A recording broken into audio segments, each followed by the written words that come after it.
A service of KIBMradio.com, the Internet's home for an all old-time radio.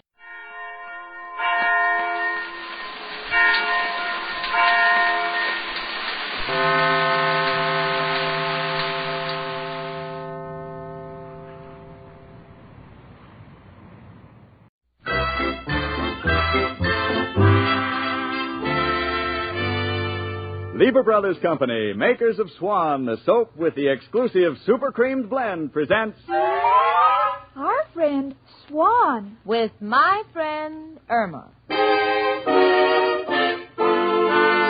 Starring Mary Wilson as Irma and Kathy Lewis as Jane. Friendship, friendship, just a perfect friendship. When other friendships have been forgot, theirs will still be hot.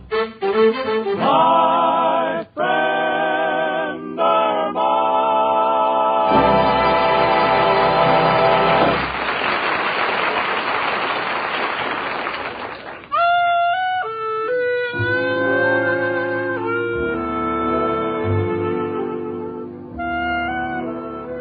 Originally, when I came to New York, I lived alone in a boarding house. It wasn't bad, but before long I was talking to myself. Right then and there, I decided to find a roommate. That's how I happened to be living with Irma Peterson. Now I have someone to talk to. You know, the conversation made more sense when I was talking to myself. For instance, a few minutes ago, I said, Irma, you know, I don't think those wall brackets give us enough light. Why don't we buy a bridge lamp? And Irma said... A bridge lamp? But, Jane, what if we want to play gin rummy?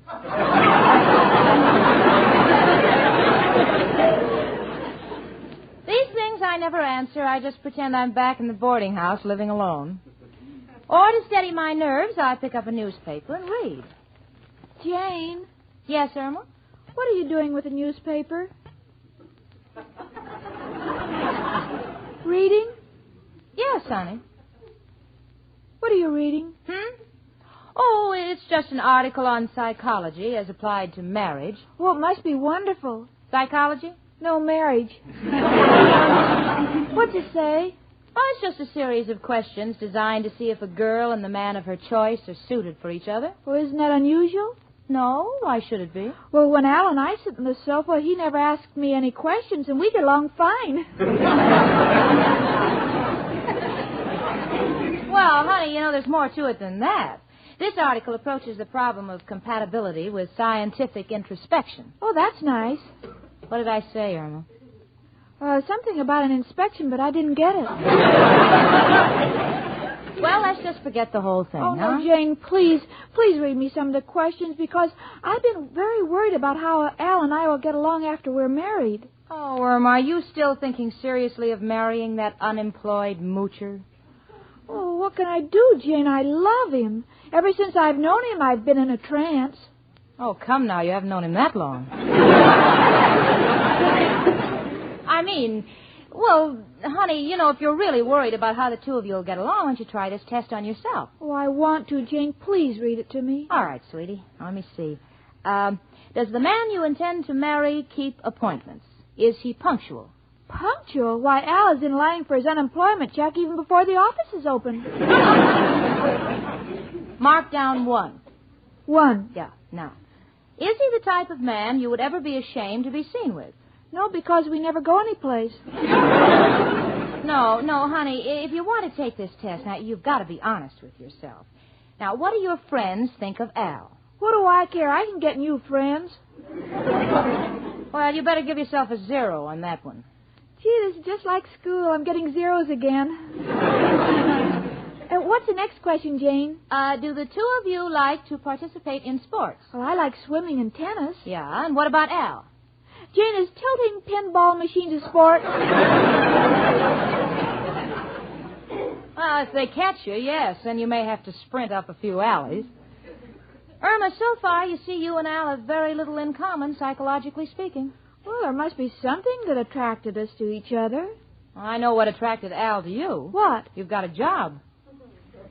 Look, now, Irma, just prove it to yourself. Now, answer the questions they have here, honey. Do you like dancing? Yes. Does your boyfriend? No. Do you like to go to the theater? Yes. Does your boyfriend? Only when he has a pass. Well, according to this psychological test, the two of you just don't click. Maybe you're right, Jane. Lately, I've been having my doubts, too. Yeah. What are you going to do about it? Well, Al will be here any minute, and I'm going to give him one more chance. Either he will change or this is the end. Well, that's up to you, honey. Come in. Hello, Jane. Hiya, chicken. Hello, Al, honey. Well, I've got to run along, kid. Hey, hold it, Jane. You mean you don't even want to hear about my new deal? Can't wait. You will love this. It's a racing form printed on a large cookie. So after a day at the track, you still got something to eat.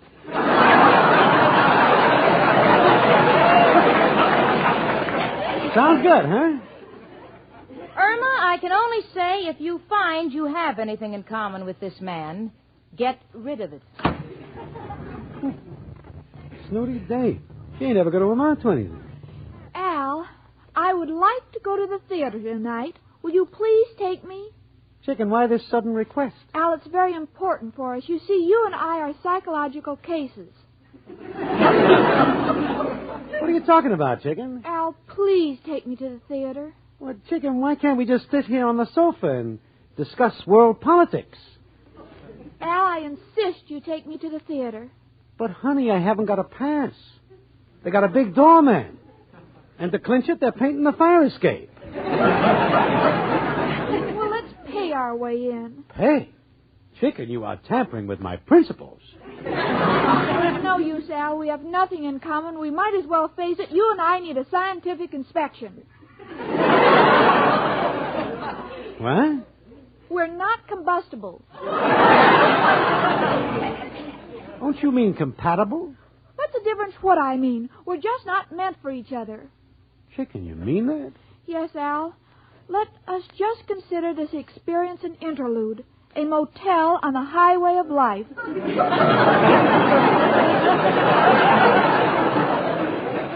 Chicken, you're nuts. That's beside the point. This is the end, and I think we should break completely. Well, Chicken, I don't know what to say. But if you think you'll find more happiness with another, here's your ring back. Thanks, Al. And here's a pawn ticket for the one you promised me. Maybe you'll change your mind someday. Well, goodbye, Irma. You're a swell kid. I won't ever forget you.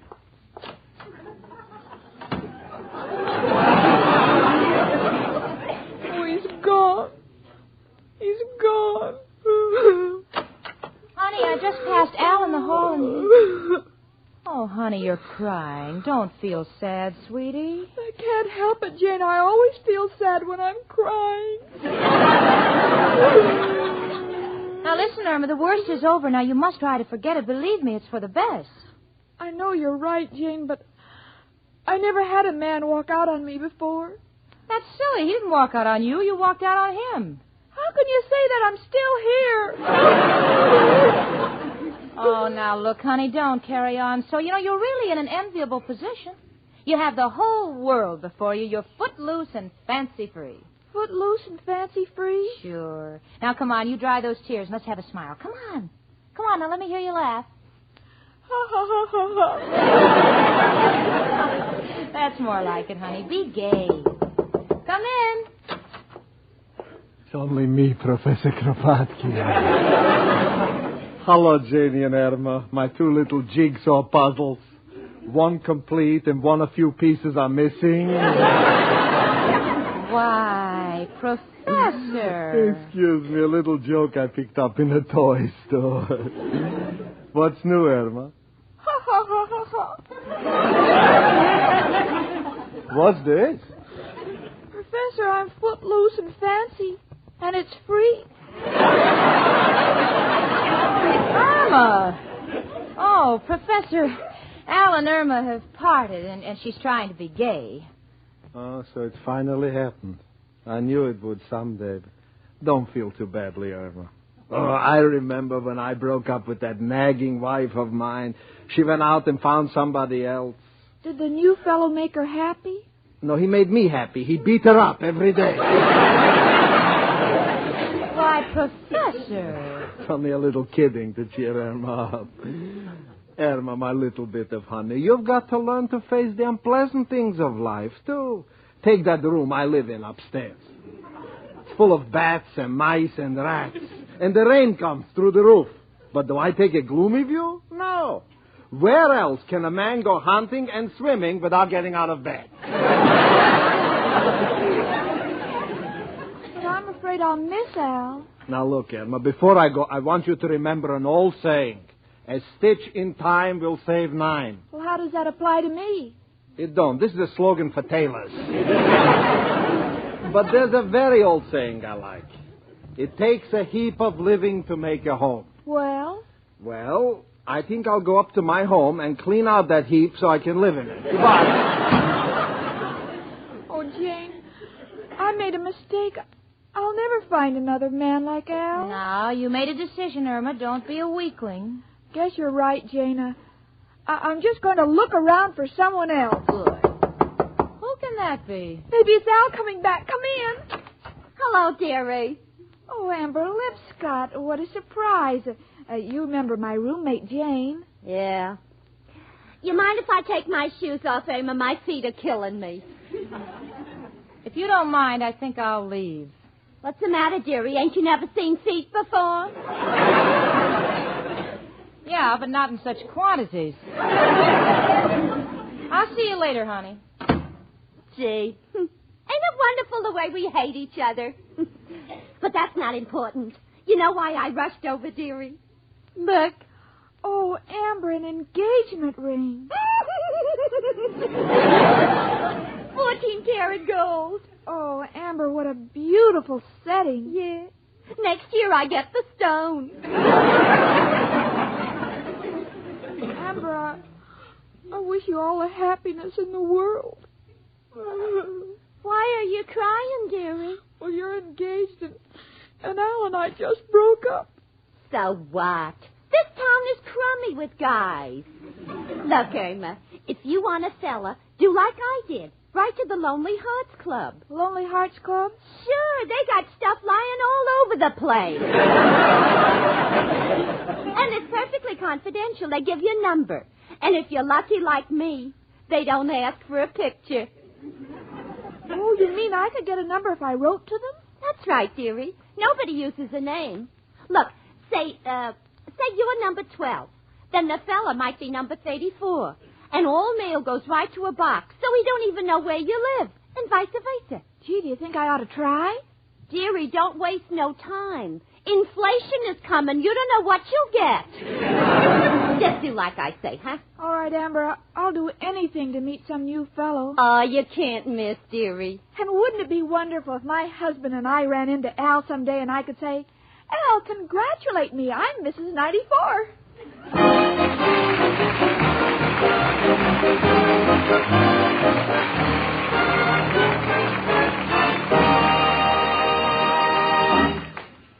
Say, ladies, would you like to have a luxurious mink coat? Well, then, find out about the exciting Lever Brothers $100,000 fur contest. Hello? Oh, hello, Dottie. Say, listen, how would you like to have a real mink coat? No, I'm not kidding. You really can get one by winning one of the Lever Brothers fur contests. Well, all you do is tell why you like Swan soap, Lux Flakes, Lux Toilet Soap, Life Boy, Rinse, or Spry. How long will the contest last? Well, there's going to be one each week for 5 weeks, and we can enter as many times as we want to. Well, I have to dash.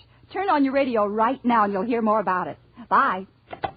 There are 1,645 prizes in all, 329 each week in this $100,000 contest. Each week, the following prizes will be awarded. 1 gorgeous $3,000 mink coat, 3 $1,000 fur coats, 5 smart $500 fur jackets, as well as many other prizes of valuable furs and cash.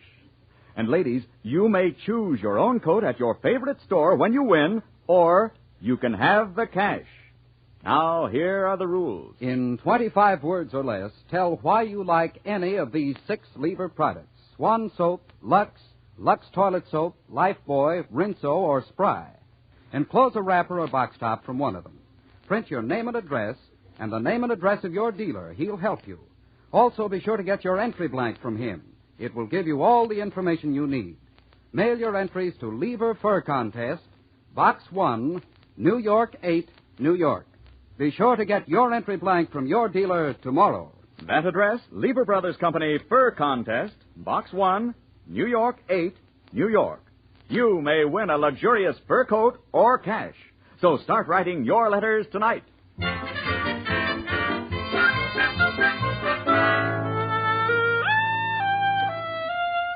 Well, Irma has enrolled in the Lonely Hearts Club. I don't know why she did it, but I suppose if it was good enough for Amber Lipscott, it's good enough for Irma. So already she has a number, 75. Irma's kind of worried about her number. She's afraid if she signs her letter 75, she won't get a man under 80. So I explained that the number has no personal significance, and right now Irma's writing her first letter to the club. It'll be forwarded to some unknown man.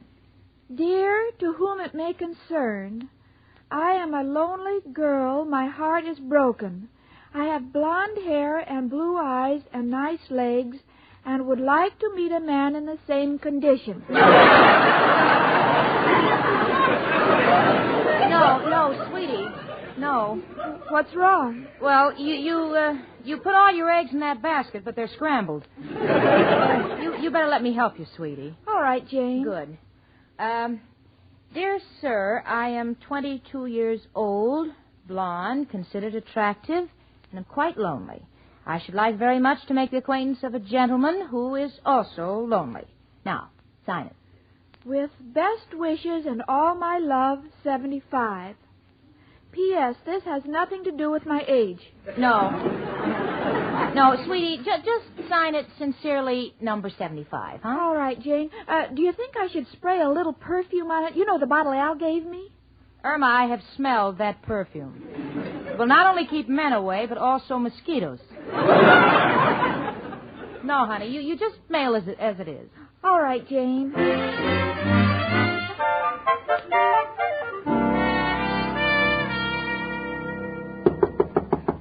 Come in. Hello, girls. Oh, hello, Mrs. O'Reilly. This letter just came for you, Irma. I didn't mean to peek, but it says Lonely Hearts Club on the envelope. Oh, it's here. But, Irma, I don't understand. What about you and Al? They broke up. Oh, well, Irma, darling, don't feel too badly. Yeah. Go on, honey, go on. Read the letter from the Lonely Hearts Club. I'm just dying of curiosity. Go on. All right. My dear Miss 75, in answer to your letter, I, too, am lonely. What can we do about it? Signed 33322. Oh, Jane, that's a wonderful number. What do you mean wonderful? Oh, we'll have a big family. I don't follow you, sweetie. Well, in poker, 3 threes and a pair of twos is a full house. I know, Irma, but don't go jumping to conclusions. You don't even know this man. Oh, Miss O'Reilly, I'm so excited.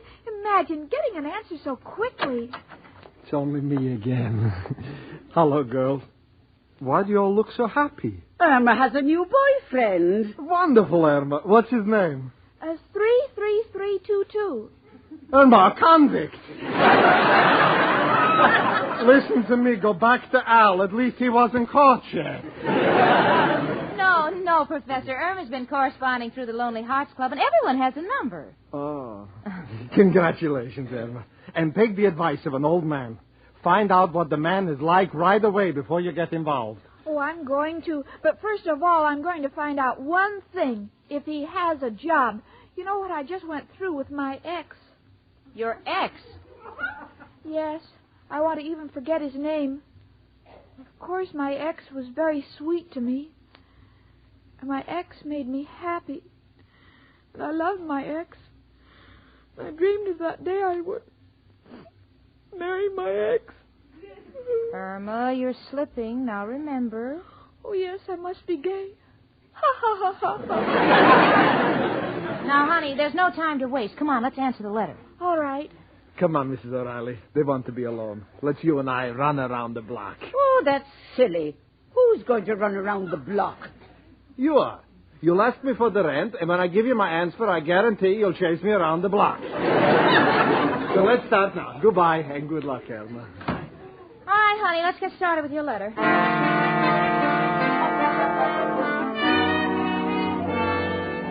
Well, Irma has finished her letter, and I'm proofreading it for her. It says, Dear 33322, do you mind if I call you Dear 32? I feel I know you well enough to call you by your initials. I was thrilled to get your letter, and I hope you turn out the way I picture you. Of course, your writing is very small. Are you short? I hope not, because I'm considered the right height for 5'4". I wouldn't want anyone shorter than 5'4.5" because I want someone I can look up to. What else is new? Have you got a job? I have, and hoping to hear the same from you, I remain affectionately 75.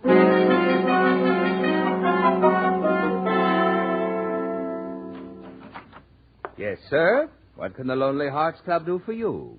Well, my name is Al. My number is 33322. I'm corresponding with a girl numbered 75. Any mail for me? I'll look in the box. Oh, yes. Here's a letter for you, 33322. By the way, how are you getting along with your correspondence? Well, frankly, the dame seems a little cracked. But I'm so anxious to get over this lump in my heart. You know, the girl I love jilted me, that I'll try anything. Oh, here you are. Good luck.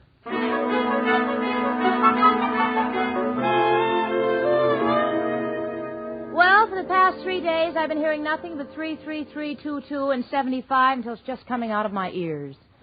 You know, if those two ever get together, I think they'll have to be married by a bookkeeper. But, of course, since the letter that Irma's expecting today should contain valuable information about her new phantom boyfriend, I was just as excited as she was when she said, Jane, the letter, it came. Oh, isn't that wonderful? Come on, honey, read it. No, you read it to me. I'm too excited. All right, I will. Dear 75, thank you for your letter.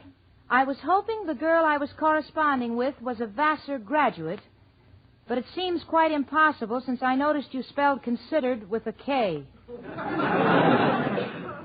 However, none of us is perfect. He spells perfect, P-E-R-F-E-K. Oh, go on, Jane. All right. You ask me, have I got a job? Well, 75, as number to number, let me inform you that I have worked hard and steadily all my life as head of a big steel corporation, and now I'm prepared to retire. How are you fixed financially? I am perfectly healthy, tall, and so handsome it's disgusting. Yours devotedly, 33322. Well, what do you think, Jane? I don't know, sweetie. This is either a genius or a crackpot. But anyone should be an improvement over Al. I beg your pardon, your ex. Shall I answer him? You know, I think it's about time you met him. All right, Jane, I'll write him to come up here. No, honey, not for two reasons. First, if you don't like him, after you've met him, we don't want him hanging around here. And secondly, we want to make a good impression on him. Well, how do I go about that? Yeah. Well, Richard and I are having dinner at the Papillon Club tomorrow night. He can be our guest. But how will he recognize me? Well, write that you'll wear a green hat. But what if someone else is wearing a green hat? He's liable to marry the wrong girl. Yeah. Well, tell him that you'll leave your number with the head waiter, and Henri will bring it to our table. All right, Jane, I'll sit down and write him a letter right away. Yeah, honey. And listen, in your letter, try to make yourself attractive. Show an interest in what he's doing. Well, if he's in the steel business, what can I say? I don't know. Say that you realize that steel is the backbone of this country and that you're fascinated by blast furnaces and trust he finds you interesting. I got it. Now, what are you going to write? It must be interesting to steel blast furnaces. I trust you will like me because I have one of the nicest backbones in the country.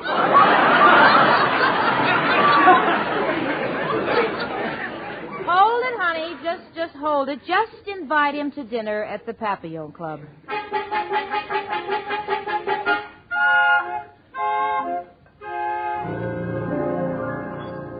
Well, we're at the Papillon Club, Richard, myself, and number 75. We're waiting for 33322.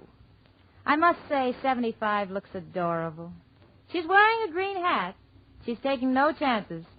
On it is a 75. She took a label from a can of Heinz beans that said 57 and reversed the numbers. And since this dinner is costing Richard a pretty penny, I, too, am very curious to see what Irma's landed. Honey, Irma, smile. Come on, look happy. I'm sorry, Jane. I was just thinking. About Al? Now, Irma, what did you promise? Ha, ha, ha, ha, ha, ha. It's better.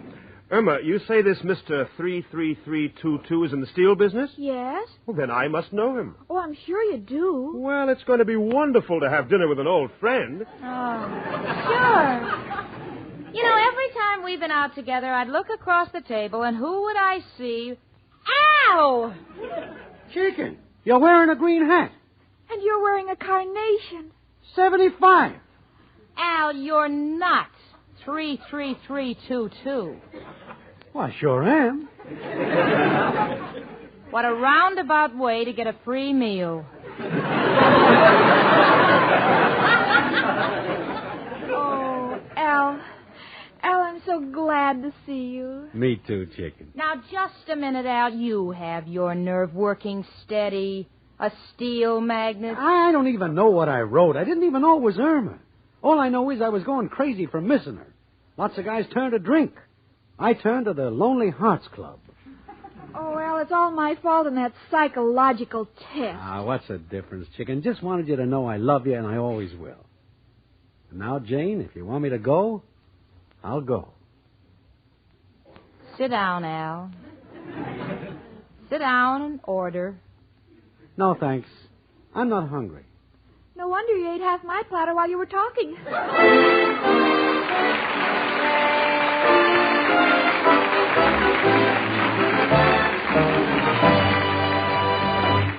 Ladies, now with Swan Soap, you can get the kind of complexion care you've been dreaming of. Sure, because Swan's exclusive super creamed blend gives you a wonderful new kind of beauty lather. A rich, mild beauty lather that cleanses so gently and rinses away so completely, your skin is left fresh, smooth, and lovely as ever. So for perfect complexion care, make your regular facial soap super creamed Swan Soap. Well, Irma and Al are back together on the sofa, and they're as much in love as ever. They're making gooey talk. He says, "How's my darling little 75? Oh, just fine, my great big 33322. And if that isn't nauseating enough, Irma is now making with more numbers. 14. No, I don't like that. 32. Yes, 32 and 33. Irma, I know Al is 33322 and you're 75. What are those other numbers? Oh, I'm just picking out names for the children. Well, with language like that, what can I say but 23 skidoo to my friend Irma.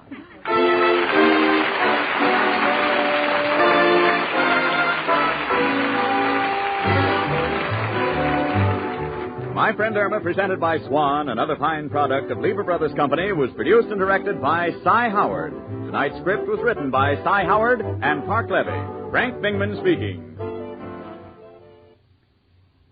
Spry. Cakes are light and high. Spry. There's a reason why. Spry. Cakes improve with Spry. Rely on Spry. You bet there's a reason why Spry is the cake-making wonder. Spry has an amazing cake improver secret. Try the sure Spry one-bowl way and be certain of lighter, finer, richer cakes every time. No other type of shortening has Spry's cake improver secret. For new cake-making success, rely on Spry. Pure, all-vegetable Spry with cake improver. Rely on Spry. S-P-R-Y. Rely on Spry. S-P-R-Y. Tune in next week, 1 hour earlier, and listen to the Lux Radio Theater, immediately followed by My Friend Irma. This is CBS, the Columbia Broadcasting System.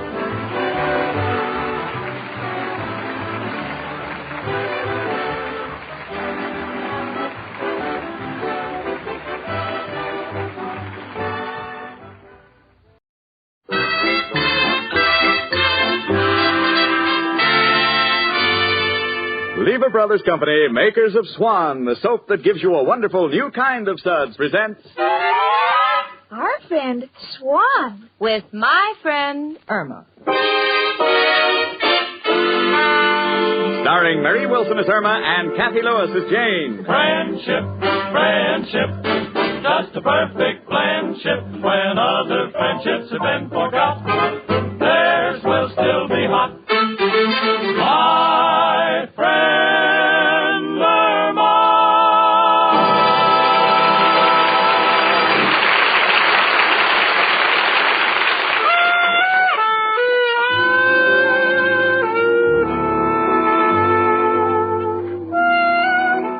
You know, people are always getting awards and prizes for outstanding accomplishments. There's the Academy Award for Motion Pictures, the Pulitzer Prize for the Best Plays, and the Carnegie Medal for Heroism. That's the one I should get.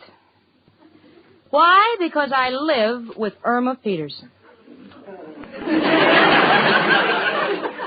Now, don't get me wrong. Me, Jane Stacy, I think Irma's a pretty nice kid.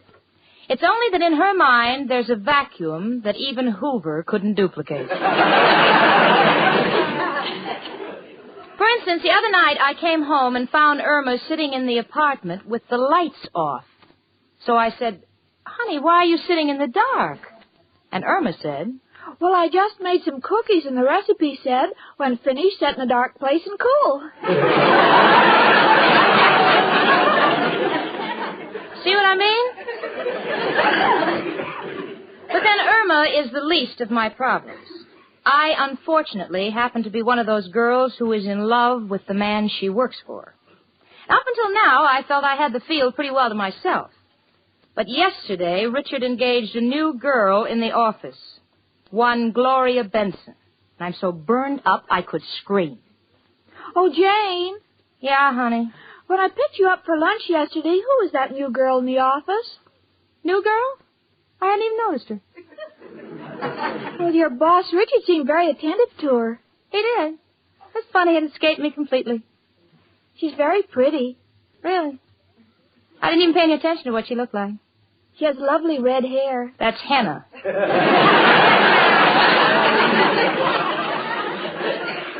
Henna because I saw all the dark roots. Oh, Jane, then you are worried. Worried? Oh, honey, don't be ridiculous. I should hate to think I had to worry about some brazen little redhead with false eyelashes and a figure that... she is pretty, isn't she? Well, just to look at. Don't worry, Jane. You've got a great deal more inside of you than she has. Inside of me. There's a comforting thought. It may interest you to know, Irma, that very few men go around carrying fluoroscopes. Oh, but Jane, I'd hate to think you were jealous. I never get jealous of Al. Oh. Irma, why do you always have to bring his name up when we're talking about people? And, Irma, please understand, I'm not at all worried about losing Richard. In fact, I have a date with him this evening. He's coming over. Hello? Hello, Jane. This is Richard. Oh, Richard, I was just about to call you. Well, if it's about our date, Jane, I'm afraid I'll have to disappoint you. I'm staying at the office this evening. Oh, you need any help? No, Miss Benson, the new girl, will be here. Oh, that's why I'm staying late. I want to show Gloria how we operate. You know, there just isn't time during the day. You understand, don't you? Certainly I do. And goodbye, Dr. Rhinelander. Oh, Jane, what's wrong? Nothing. Then why are you chewing your hat? Oh, was I? Well, it's just that he... Oh, Irma, how can he do this to me? I hate him. Men are beasts. Yes, isn't it thrilling? Oh, Irma, please, this is no laughing matter. Richard alone in that office with that redhead. Who knows what can happen? Yes, she's liable to get your books all mixed up. Oh, don't cry, Jane. Oh, I can't help it. Oh, but don't forget what you once told me. There are plenty of fish in the ocean. I admit they won't take the place of men, but it'll give you a hobby.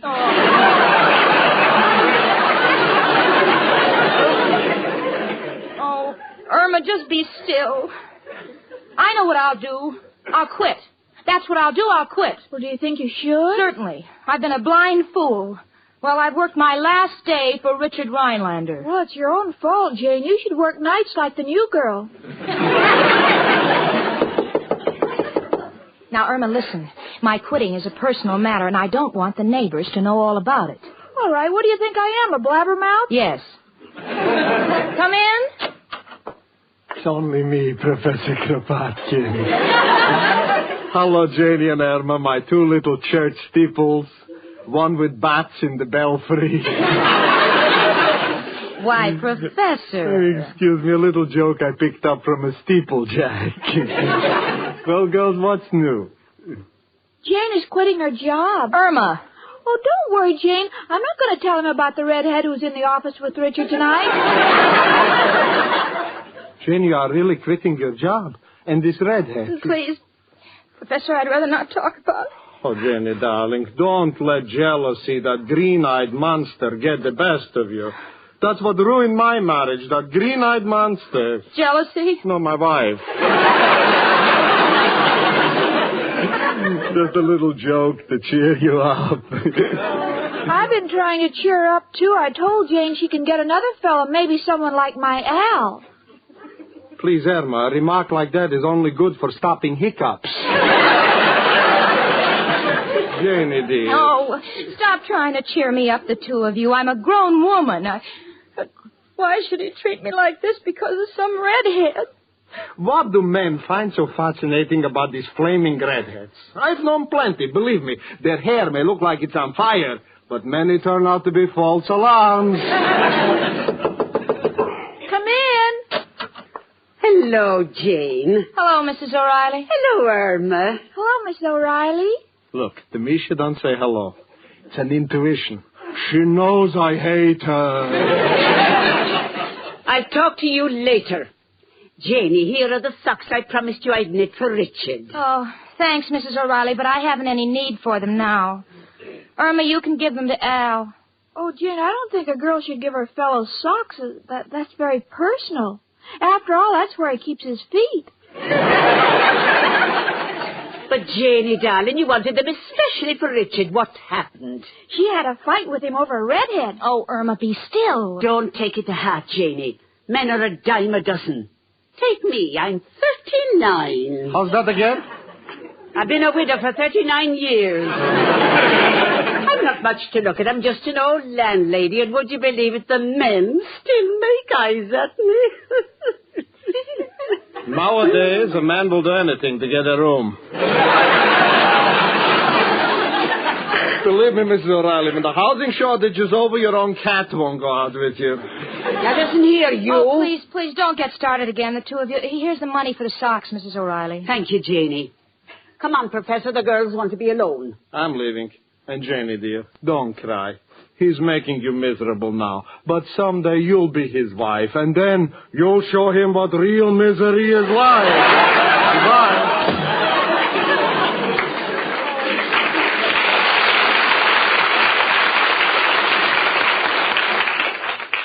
Jane, honey, is there anything I can do to cheer you up?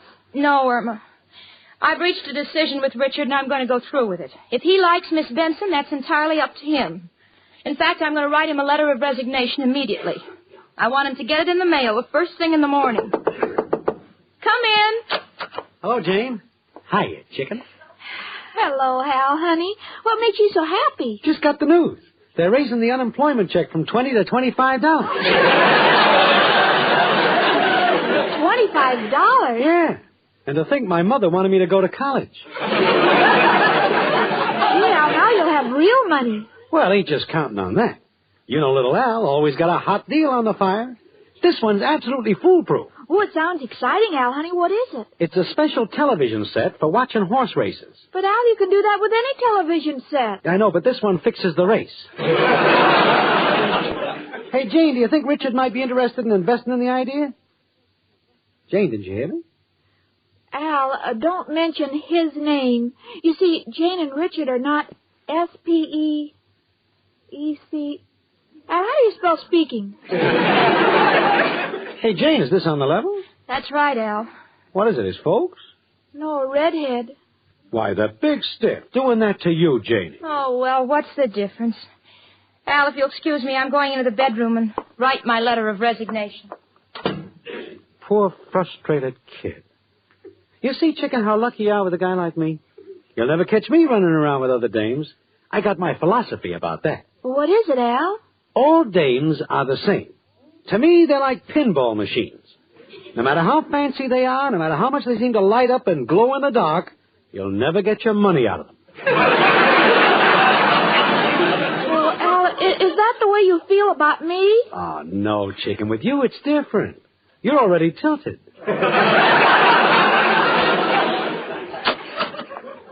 Well, I've scribbled a note to Richard. Well, can we hear it, Jane? After all, Al and I are your best friends. We might be able to help you. Well, that's sweet of you kids. It's wonderful to have friends. Well, here it is. Mr. Richard Rhinelander. Dear Sir. Gee, that's nice and cold. Yeah. Dear Sir, I have been in your employ for the past 2 years and feel I have discharged my duties rather efficiently. It wasn't entirely my fault that our business association grew into a more personal relationship. And certainly nothing I have done could justify your behavior of the past 48 hours. To wit, one redhead.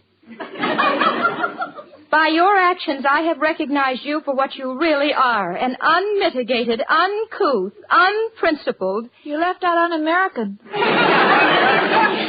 unscrupulous Lothario. How's that? Oh, good, Jane. And you can tell him for all we care he can go back to Lothario where he came from. Chicken, Lothario ain't a country. You're thinking of Rouen, a province in France. Oh,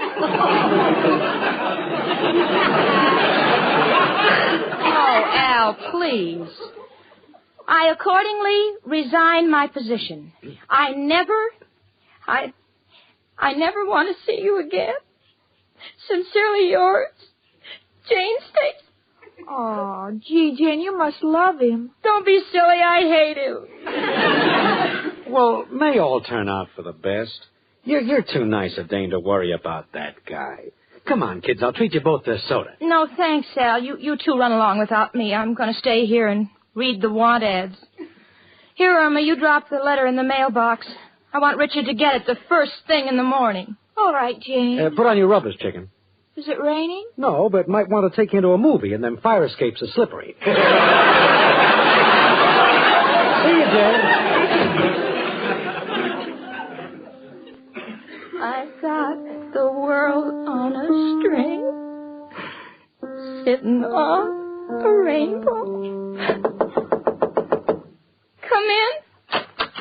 Hello, Jane. Richard, you... Oh, it's you, Mr. Rhinelander. Jane, I knew that you misunderstood me over the phone, and, well, that's why I rushed over here. I couldn't speak in front of Miss Benson. No explanations are necessary, Richard, if that's what you think. Now, please, Jane, let me explain. Now, Miss Benson is the niece of a very important client that we're trying to land. Now, frankly, she bores me to death, but I have to encourage her in her work, so she'll tell her uncle. And after that, we'll transfer her to the Boston office. Richard, you mean you... Oh, Jane, how could you think that? Now, she's engaged, and you know what you mean to me. And here I've spent most of this afternoon fighting with Father to get you a $10 raise. For me? Oh, Richard. Richard. Well, what's the matter? You don't look well. Why don't you take tomorrow morning off? I'll get the mail for you. I never felt better in my life. Jane, what's wrong with you? Oh, nothing. Richard, what does that sign in front of the post office say? Well, I don't know. Something about, neither rain, nor snow, nor fire shall prevent the mailman from doing his duty. Oh, for the days of the Pony Express.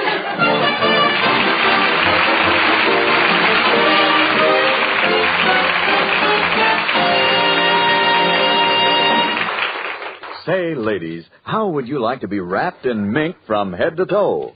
Well, you can by winning in the $100,000 Lever Fur Contest. So hurry and enter. Maybe you'll be saying this. Hello? Hello, Grace. Had you heard about me? I won. Won what? Why, I won a $3,000 mink coat. Imagine. I can buy the coat wherever I want to. Or listen, I can have the money. Why, I can hardly believe it. A mink coat. Me. Yes, ladies, you may be a winner. Here are 1,645 prizes in all, 329 each week. Yes, each week, those are the prizes being awarded. 1 $3,000 mink coat, 3 $1,000 fur coats, 5 smart fur jackets worth $500, as well as many other valuable furs and prizes of cash. Here's all you do. In 25 words or less, tell why you like any one of these Lever products. Swan Soap, Lux Flakes, Lux Toilet Soap, Lifebuoy, Rinso, or Spry. Enclose a wrapper or box top from one of those 6 Lever products. Enter as often as you wish each week. First contest closes Sunday night, February 8th. Entries received after that date will be entered in the following contest. Important. Be sure to get an entry blank from your dealer. It will give you all the information you need. Here's a hint. Sincerity counts. Use your own words. Print your name and address and the name and address of your dealer. He'll help you. Mail your entries to Lever Fur Contest, Box 1, New York 8, New York. That address again, Lever Fur Contest, Box 1, New York 8, New York.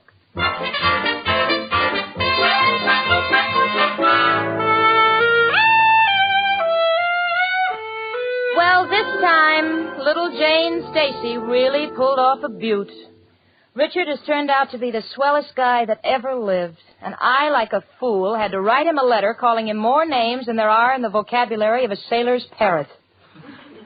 Oh, if he ever gets that letter. Well, that's the end, that's all.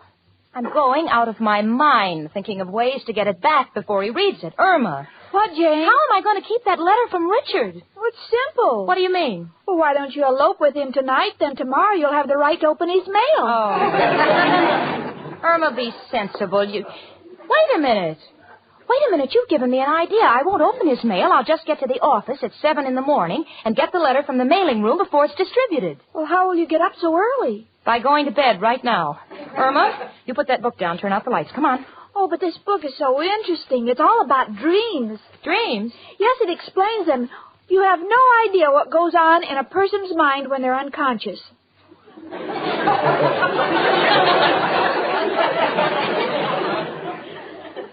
I have a rough idea. Of course, I don't believe it all. This book says if a girl puts a piece of wedding cake under a pillow and dreams, she'll soon get married.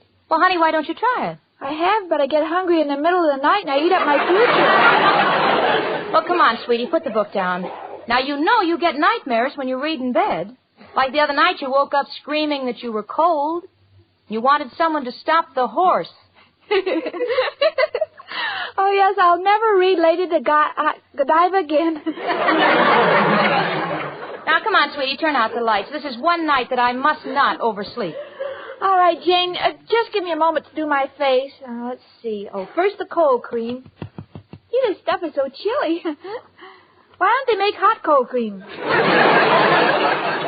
I'll tell them. Please hurry up, honey. Come on. All right. Now cleansing cream, all-night cream, all-purpose cream, beauty cream, sour cream. Sour cream? Yes, I'm hungry. Oh. Come on, honey. Come to bed. Well, in a minute, Jane. It takes a while to get all this makeup off. Yeah, I know, honey, but I've seen him get the barnacles off a battleship in less time. Well, now I'm finished. Now I just want to fix these curlers in my hair. All right. Irma, I'm sure you can do that faster. Every curl doesn't have to spell Al. Well, I like to keep him on my mind. Well, here goes the light. Good night, Jane. Good night, honey. Do you mind if I open the window? Oh, no, leave it closed, Irma. It's raining. But I can't sleep with the window closed. Well, try, for my sake, huh? All right. Good night. Good night, honey. Jane. Jane. Gee, she must have been tired of sleep already. Now I can open the window.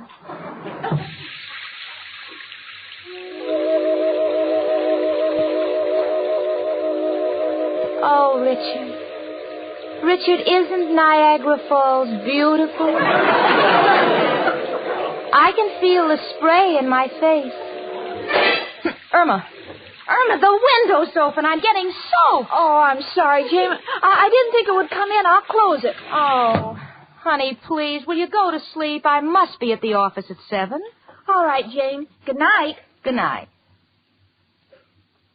Oh, Jane. What now, Irma? My foot itches. Well, scratch it. I can't. It's on your side of the bed. You're closer. All right. Where? There. Okay. Thank you. Good night, Irma. Good night, Jane. Jane. Oh, Jane. What is it? Are you awake? No. Oh. Are you sure? Absolutely. But you spoke to me. I talk in my sleep. Oh, Irma, darling, what's wrong now? I can't sleep. Well, try counting sheep. All right. 1, 2, 3, 5, 6, 8, 9, 11, 12. What happened to 4, 7, and 10? Those are black sheep, and I can't see them in the dark. Irma, honestly, if you don't let me sleep, I will scream. Oh, no, you'll wake everybody up. Good night, Irma. Good night, Jane.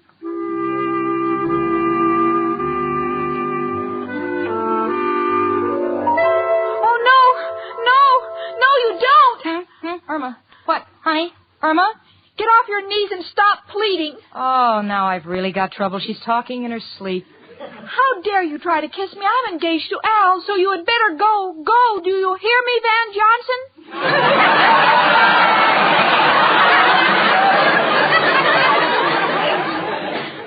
Oh, Mother. Irma, honey, get up. Get up. Irma. Huh? Oh, Jane, I had the most terrible nightmare. I didn't know what I was doing. You're telling me. You sent Van Johnson away and asked for Al. And to me, that's like sending back steak and begging for horse meat. Gee, Jane, why do I get these nightmares? Well, honey, try sleeping on your back. Makes me snore. Oh. Well, try sleeping on your stomach. No, I might smother. Why don't you try sleepwalking and get out of here? I've got to get up early. Well, Jane, take my advice and go right to sleep. Oh, Mother.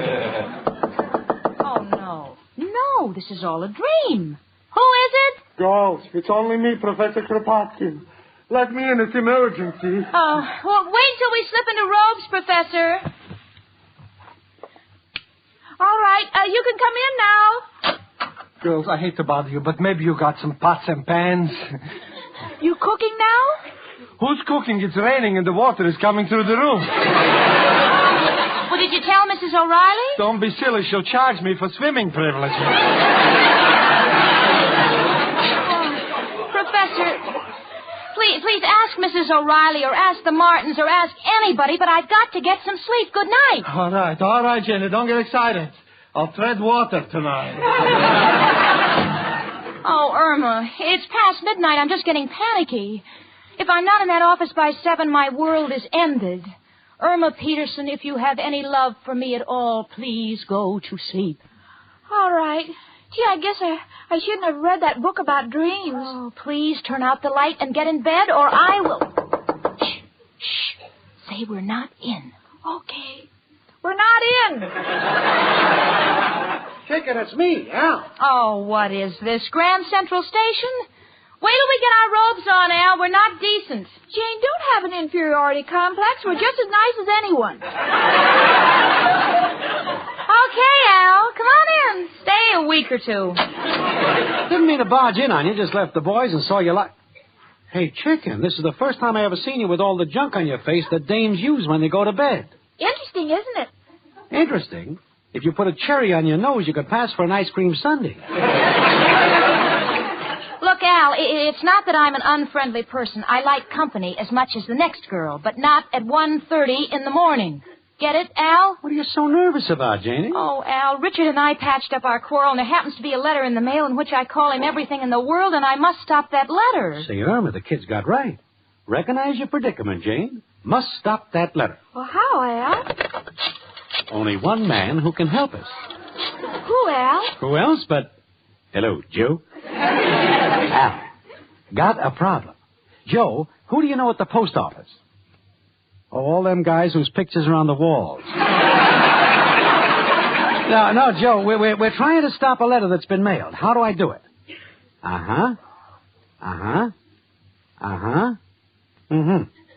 You do not wish to tamper with the government because most of your family is with the government. Well, where, Joe? On an island in the Pacific? What island, Joe? Oh, Alcatraz. Understand your point, Joe, and respect your desire not to travel. Good night, Joe. Looks like you're in a tough spot, Janie. Well, look, Al, thanks for trying, but if you'll just let me get some sleep, I'll stop that letter myself in the morning. Okay, Jane. Good night, chicken. Al, I know my face is all covered with cold cream, but would you like to just peck me on the cheek? Can't take a chance, chicken. Might slip and bite off your nose. Good night and pleasant dreams, chicken. Good night, Al, honey. Jane, let's just sit here and talk about Al. Oh, Irma, will you turn out the lights? My goodness, it's almost 2 and I should get up at 6. How will I get 8 hours sleep in 4 hours? Well, you can drag it out. Sleep slow. Irma, for the last time, if you make one more sound until I tell you, so help me, I don't know what I'll do. You have my promise. Good night.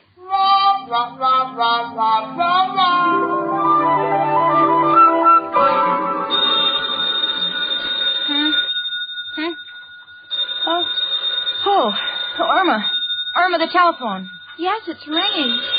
Well, answer it. It's on your side of the bed. Oh, all right, I'll get it. Hello? What? Richard? Oh, my goodness, what time is it?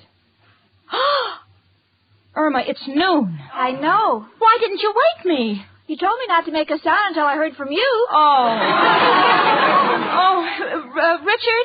Richard, there's something I must tell you. You see the letter, Richard? I mean, excuse me a minute, Richard. Oh, Irma, he knows. Oh, Jane, you're crying. Here, I have some Kleenex in my purse. Oh, Jane, look. What? You're going to hate me. Why? I forgot to mail the letter. What? Oh, bless you. Oh, hello, Richard. Oh, and it's nothing, Richard. No, nothing happened. I just overslept. Crying? Oh, that's ridiculous. Of course I think the world of you. I always have thought the world of you. I never thought anything different. I'll be right down, Richard. Oh, Irma, you are a darling. Irma. Jane, you kissed me. And I'll do it again. All right, but don't tell Al. He's so jealous.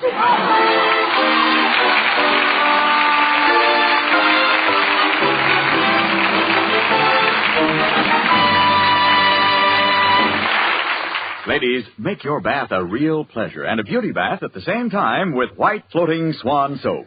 You can because Swan's exclusive super creamed blend gives you a wonderful new kind of beauty lather for your bath. Rich, creamy lather that cleanses gently, then rinses away so completely your skin is left fresh, smooth, lovely as ever. Yes, it's the perfect bath soap. Super creamed Swan soap.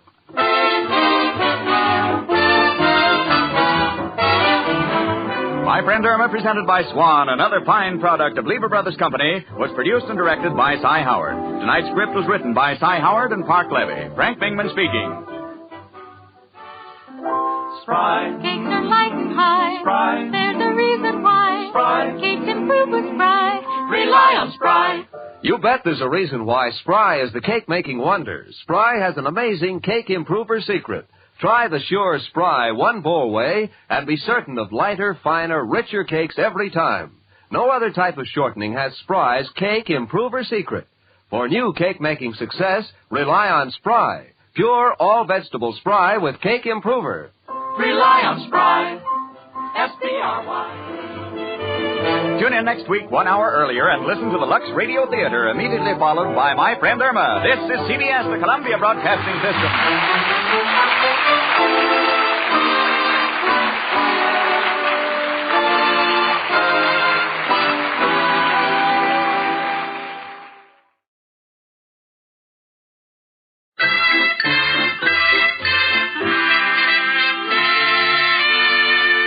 Lever Brothers Company, makers of Swan, the soap with the exclusive super creamed blend, presents... Our friend Swan. With my friend Irma. Starring Marie Wilson as Irma and Kathy Lewis as Jane. Friendship, friendship, just a perfect friendship. When other friendships have been forgot, theirs will still be hot. My friend Irma.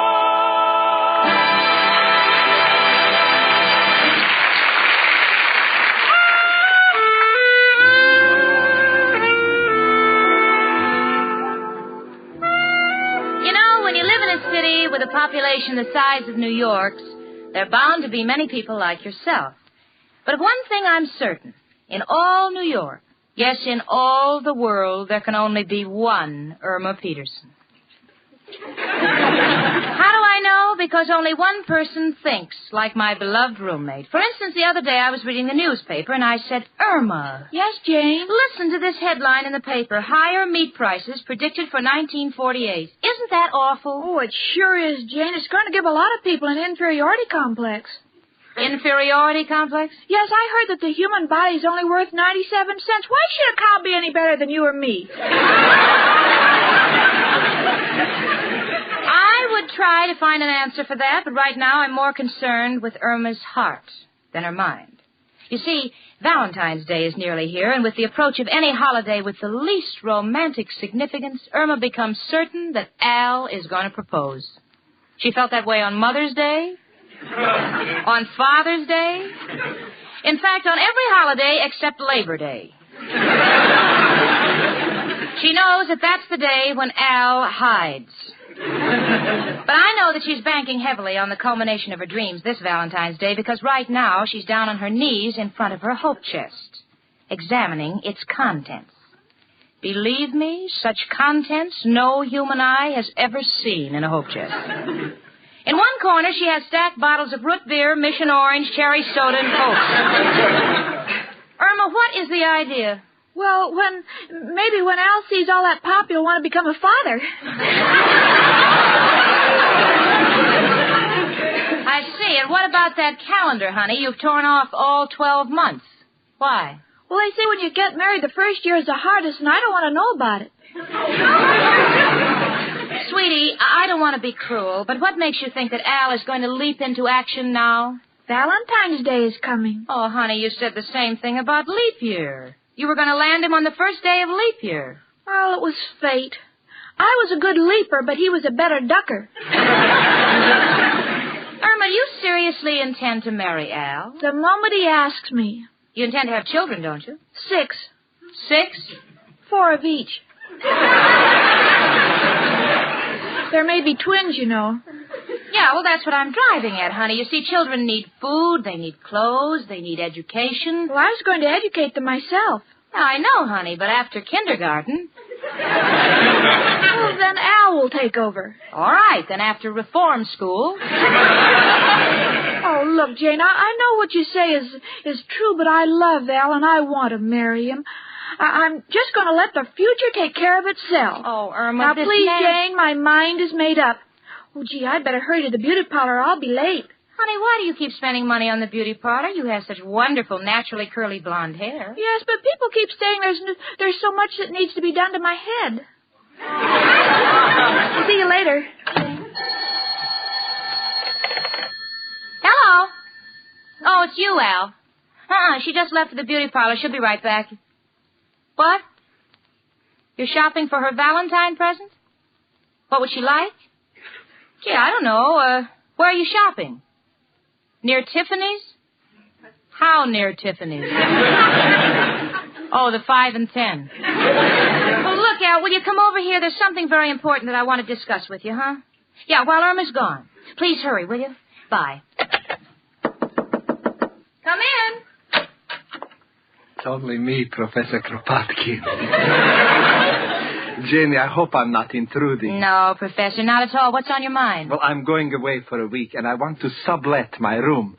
Does this ad read right? Well, let me hear it. Wanted gentleman to sublet room. Must be insane. Oh, Professor, don't be so dramatic. If there's as much wrong with your room as you say, why, call Mrs. O'Reilly up and put your foot down. This is impossible. If I put my foot down in that room, I go right through the floor. Well, Professor, I sympathize with you, but I've got other things on my mind. What's wrong with Irma now? Well, she's made up her mind that she's going to marry Al. And you are worried that he won't be able to make a living for her? Well, you know how long it's been since he worked. Yes, that was when the Normandy turned over. Yeah, and he tried to sell the life preservers for white wall tires. Janie, you got to be philosophical. You know, there is an old saying, all the world is a stage. How does that apply? It don't. This is only a consolation if you ain't got money to go to the movies. That's Al. Professor, I'm expecting him. Come in. Oh, Jane.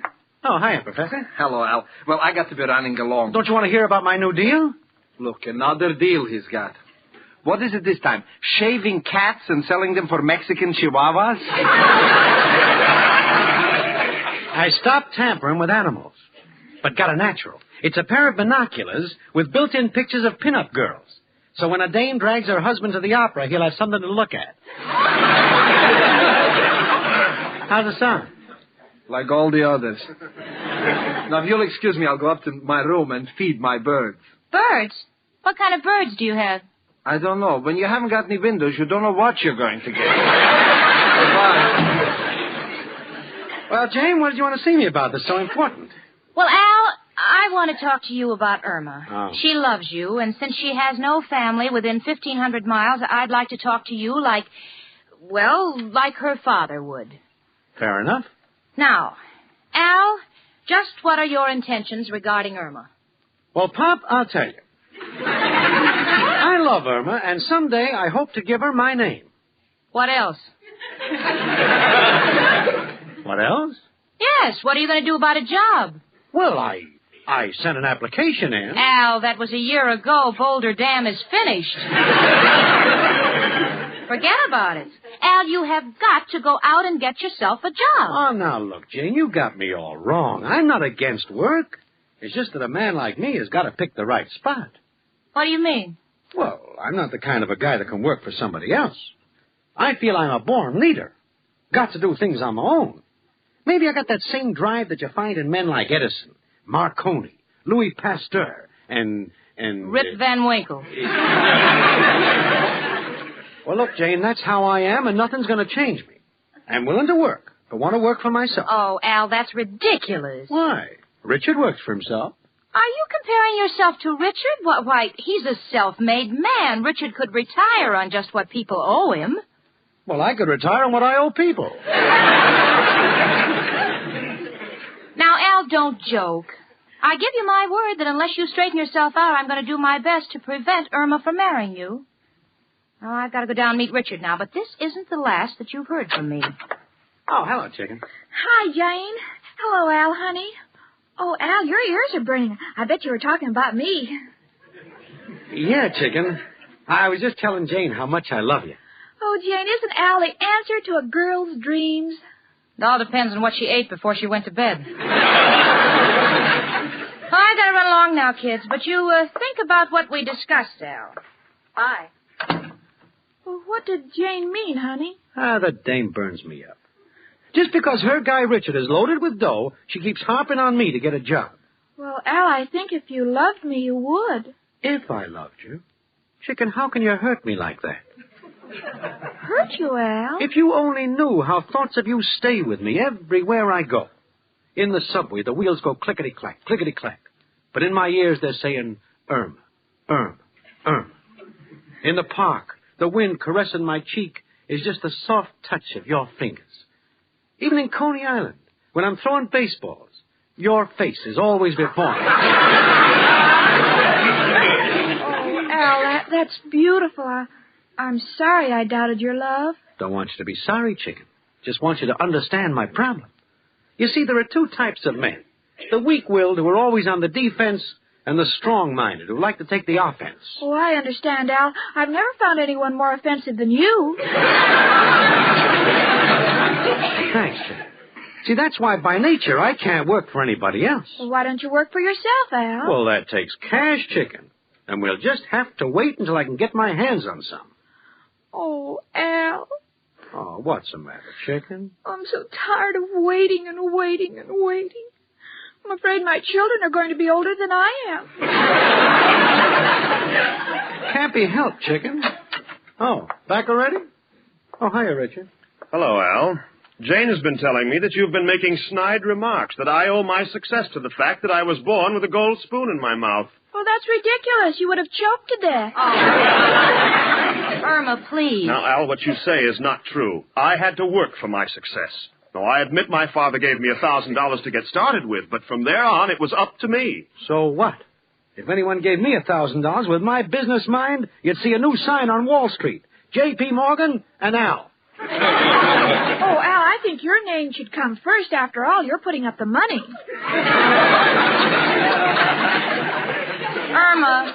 Irma, will you just stay out of this? Look, please? Al, what you're trying to tell me is that the only thing you want is a start, right? Right. Okay, Al, I've got a proposition to make. Huh? Now, Jane and I are terribly fond of Irma, and her future welfare is our chief concern. Now, since you say you can't work for anyone else but must be on your own, well, we want you to have the same opportunity I had. So here is my check for $1,000. Oh, I couldn't accept it. It's certified. Oh, that's different. Okay, Richard, thanks. Now I'll show you. Now, remember, Al, it's a loan, and it must be used in a legitimate business. Oh, legitimate, huh? Well, it may slow me down a bit, but I'll think of something.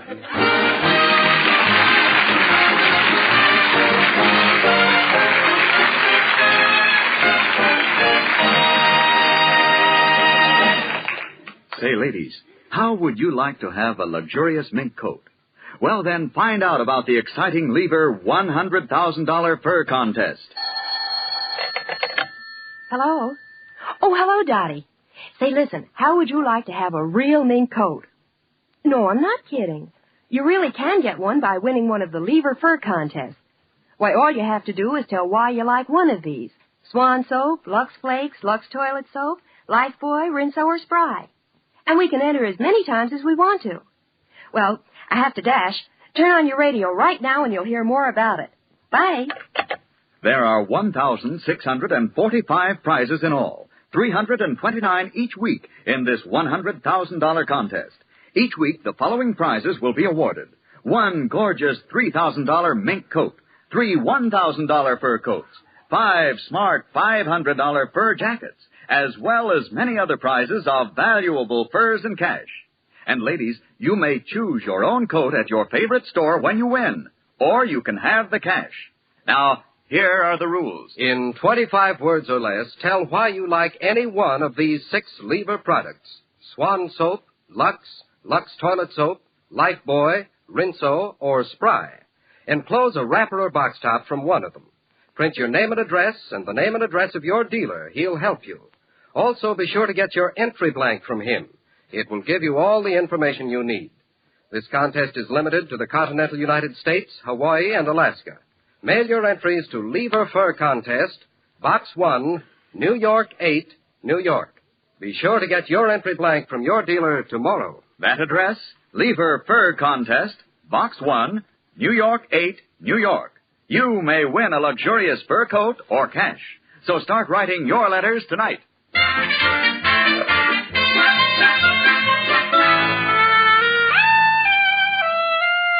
Well, it's been 24 hours since Al started out to set the world on fire with Richard's $1,000. So far, we've had no word from him. I'm not confident. Because knowing Al and his deals, I wouldn't be a bit surprised if he buys $1,000 worth of peas, whitewashes them, and sells them for pearls. Honestly, I'm really worried. After all, I was responsible for Richard lending the $1,000. Irma. What, Jane? Wonder what sort of business Al is going to invest in. Hello? Hello, Chicken. This is Al. Now let me do the talking. Don't want Jane to know it's me. You understand? Yes, Henry. Got great news, Chicken. Just bought a sensational heavyweight. Paid the $1,000 for his contract. He's got 10 decisions and 5 knockouts to his credit. Well, that's wonderful. What business is he in? Chicken, he's a fighter. Name is Billy Boy. Gonna make a fortune with this guy. And don't crack the Jane till I get there. Want to see the way her eyes light up when I tell her. All right, George. Goodbye. Irma, I heard you say Henry. Why'd you say goodbye, George? Well, they're partners. Irma Peterson. Was that Al? Was it? Well, you'll never find out from me. Al would hate me if I told you. What business is he in? Well, I can't tell you until he does. Oh, well, all right. Then I won't try to guess. There's no sense in my knocking myself out. Oh, you guessed it. What? Knocking yourself out. He's a fighter. His name is Billy Boy. What? A fighter? Oh, Irma, come in. It's only me again.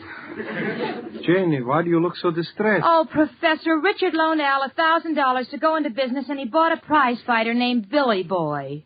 Sleeping Billy Boy. I know him well. He was married to a little waitress in the gypsy tea room. They finally got a divorce. Fighting? Yeah, she was always beating him up. That's what I figured.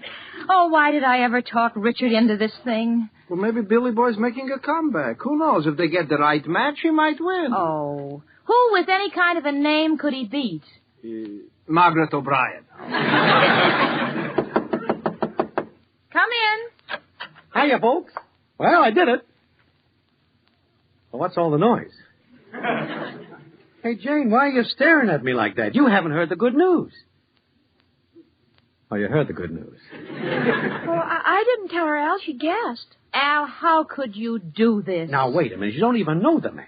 I admit the guy's been knocked out in his first 10 fights, but he's coasting. Wants to find the right spot. Where, in the morgue? Now, look, Jane, I never was a chump, and I ain't one now. Got Billy Boy booked to fight Gentleman Jim McKenzie, and I'm going to clean up? Oh, Al, you're out of your mind. Now, take it easy, Jane. Before you start condemning me, why don't you come down to the gym and take a look at my book? Oh, let's go, Jane. Gee, I haven't been to a gym since I went to school. Wait a minute. Where are you going? To get my midi blouse and bloomers.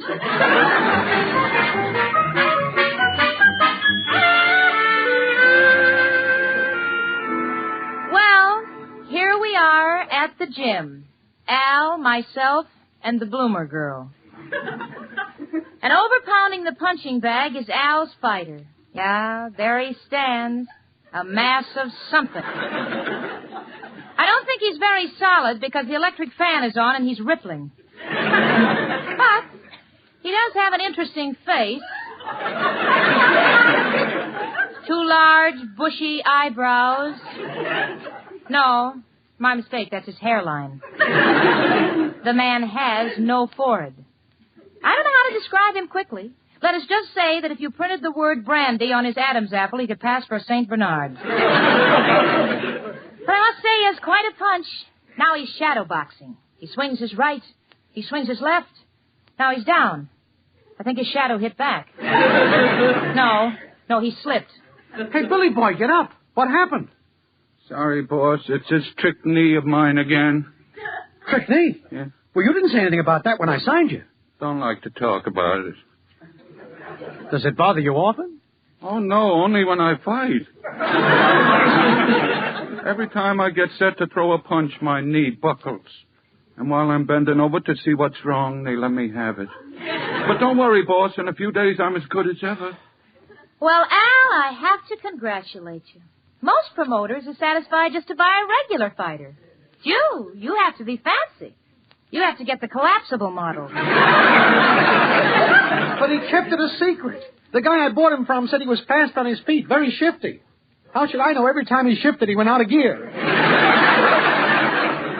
Well, Al, now that I've seen your fighter, I'll run along and tell Richard that he's poorer by $1,000. What a businessman. Oh, gee, Al, I think Jane's unfair. No, chicken, she's right. Billy Boy will get in the ring, and in 1 minute he'll be down on his knee. Well, that's not so bad. That's the way Al Jolson started. But I can't sing. Oh, Al, don't be downhearted. Ah, please, chicken, what's the use of kidding ourselves? This guy is nothing. I've been taken, gypped, swindled. And there's only one honest thing to do. Well, what, Al? Try to unload him on somebody else. And in a case like that, there's only one man who can help us. Who, Al? Who else but... Hello, Joe. Al. Got a problem. Want to unload a boxer. No, not a dog. Wait, I take that back. He is. His name is Billy Boy. Yeah, that's the guy, yeah.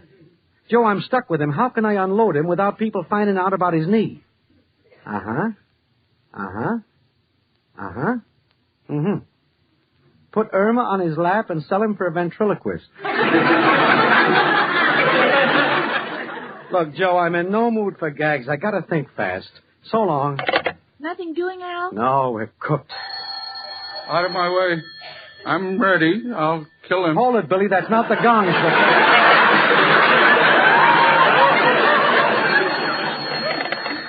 Hello? Hello, Stillman's Jim. I want to talk to Al. Yeah, this is Al. What do you want, Richard? I understand you're not the financial wizard you set out to be. Don't rub it in, Richard. Now, what I mean is that I hear that you took your investment and didn't put it in, shall we say, a solid piece of furniture. Well, he's solid, all right, but how can I know he'd turn out to have gate-leg knees? Well, look, Al, Jane's here in the office, and we want to talk to you. Come over here right away. You've gotten us all in a mess. I'll be right over, Richard. Goodbye. Chicken, it's murder. Can't work for others. Can't work for myself. Just don't know how I'm going to make a living. Oh, but, Al, what if Billy Boy beats gentleman Jim McKenzie tonight? Oh, Chicken, he's got no chance to win. I tell you, the guy's a bum. Oh, gee, you sound like my own mother. Well, I got to go square myself with Richard. I'll see you. You know, miss, I don't think he has any confidence in me. Oh, now we're ruined. And it's all your fault. Mine? You see, Al can't work for himself and has to be the boss, and Richard has always been the boss and has the money, so he let Al money so he could be in business like Richard, who has a gold spoon in his mouth, which he got from his father to buy you. That's a little hard for me to follow.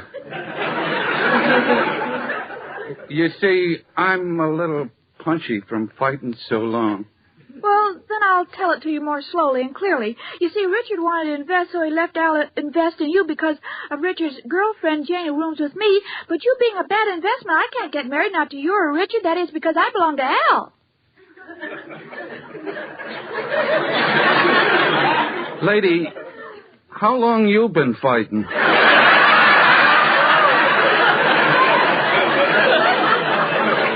What's the difference? All my dreams have been shattered. Now I'll have to go back to Wisconsin. Wisconsin? You from Wisconsin, lady? Yes, I'm Irma Peterson.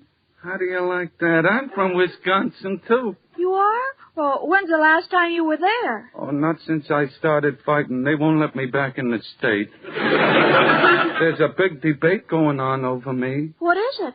Wisconsin is trying to prove that I was born in North Dakota. They're ashamed of you? Yeah. You see, I never won a fight. Well, why not? You're big and strong and you're from Wisconsin. Have you no state pride? Yeah, I'd like to win so I could go back to Wisconsin, but it's my knee. The minute I get in a ring, it buckles. I look down, and the next thing you know, it's 4th of July. Fireworks all over me. Oh, well, don't look down when your knee buckles. Look up. Think of Wisconsin. It will give you courage. Well, I want my state to be proud of me. Tonight, when I get in the ring, I'm going to be a different man. I'll murder gentleman Jim McKenzie. Gee, I guess it was fate meeting you. 2 lost souls, both from Wisconsin. Oh, that's right.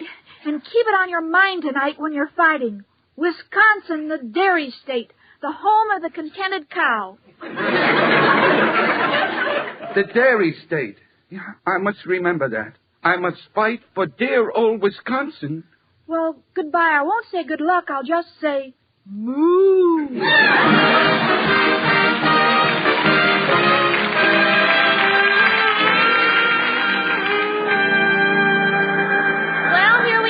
Fight. The gong for the opening round is just about to sound.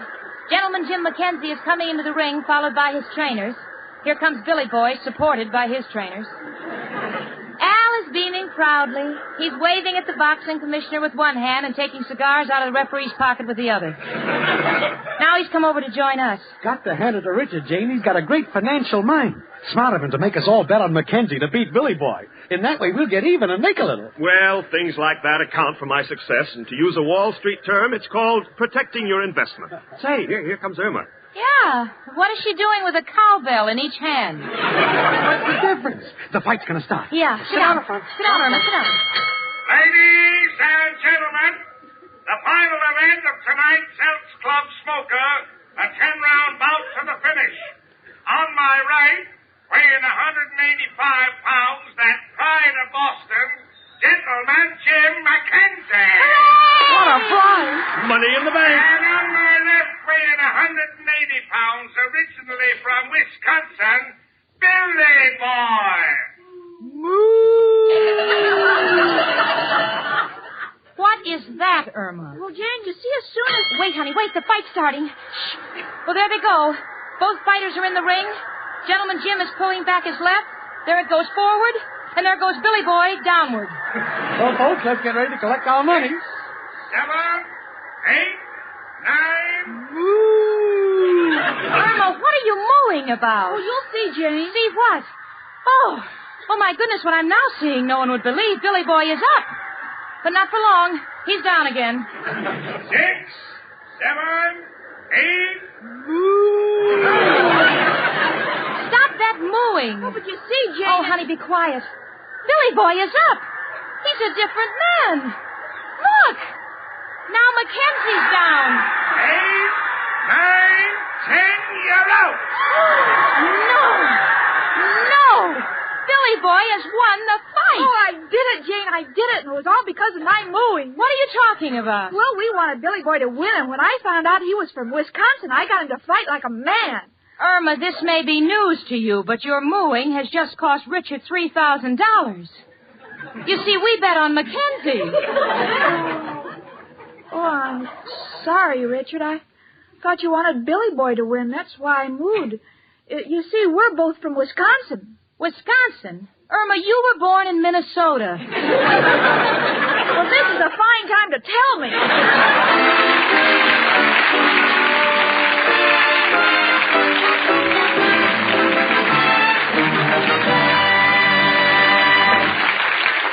Ladies, now with Swan Soap, you can get the kind of complexion care you've been dreaming of. Sure, because Swan's exclusive super creamed blend gives you a wonderful new kind of beauty lather. A rich, mild beauty lather that cleanses so gently and rinses away so completely, your skin is left fresh, smooth, lovely as ever. So, for perfect complexion care, make your regular facial soap Super Cream Swan Soap.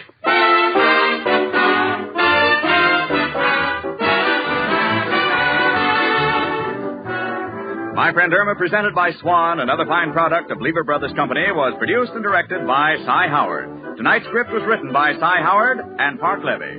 Frank Bingman speaking. Spry. Cakes are light and high. Spry. There's a reason why. Spry. Cakes improve with Spry. Rely on Spry. You bet there's a reason why Spry is the cake-making wonder. Spry has an amazing cake improver secret. Try the sure Spry one bowl way and be certain of lighter, finer, richer cakes every time. No other type of shortening has Spry's cake improver secret.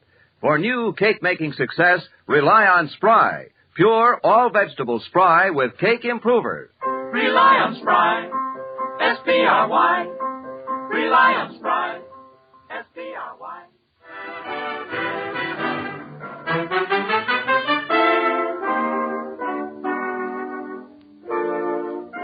This is CBS, the Columbia Broadcasting System.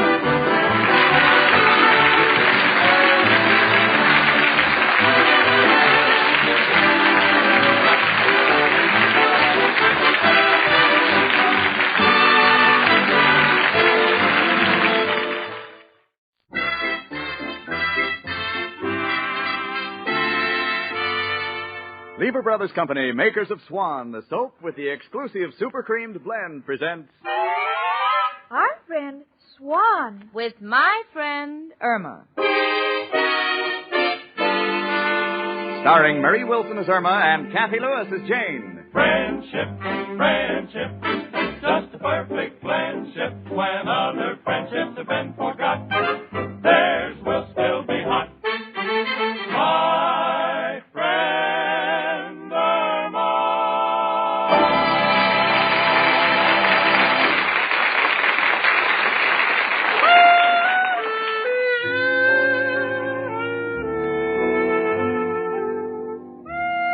You know, in about a month from now, Uncle Sam will throw his annual Forget-Me-Not party. That glorious little shindig known as Income Tax Day. Me, Jane Stacy, I'm all prepared for it. Income, $2,500 a year. Assets, about $100. Liabilities, Irma Peterson. And you know, I'm a little worried. Sometimes the government gives you a refund. What if they send me another Irma Peterson? Now, please, don't get the wrong impression because I love Irma. But there are times when well, for instance, the other night I came home and found Irma in the middle of the floor with her head on the bathroom scales. So I said, for goodness sakes, honey, what are you doing? And Irma said, I'm just trying to find out if I have a balanced mind. No, when she says those things, I no longer pull my hair. You see, I've come to know Irma a little better, and beneath it all, she's a sweet, honest kid who's determined to make something of herself. Otherwise, now why would she be at the piano as she is? Practicing lesson number 2, which our dear friend and neighbor, Professor Kropotkin, has given her. C, D, E, F, G, A, B, C. You know, that was pretty good, honey. Yes, but that's C, D, E, F, G, A, B, C. What about it? It's such a hard way to pronounce the death gap. Sweetie, that's not a word. They're just notes. Now, come on. Back to your practicing, Irma. All right. Do, re, mi, L. Irma, what are you doing? It's supposed to be fa.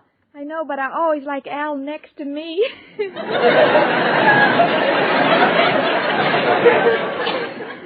Grand. Just grand. Don't you want to learn, honey? Well, it's not my fault. Professor Kropotkin was supposed to give me my 3rd lesson a week ago, and I haven't seen him. So, you know, come to think of it, I haven't seen him either. Gee, I hope he's not sick. Jane, my playing isn't that bad. Oh, I didn't mean it that way, honey. Come in. Hello, girls. Oh, it's you, Mrs. O'Reilly. Girls, I'm worried sick. The professor's been in his room all week and he won't even answer the door. Oh, my goodness, what do you think it could mean? Oh, I don't know. I'm afraid the poor old man might be very sick. And then again, the deadbeat may have skipped without paying the rent. Well, maybe he killed himself. Oh, Irma, please. Well, it could happen. A lot of people kill themselves and you don't hear from them for weeks. Oh.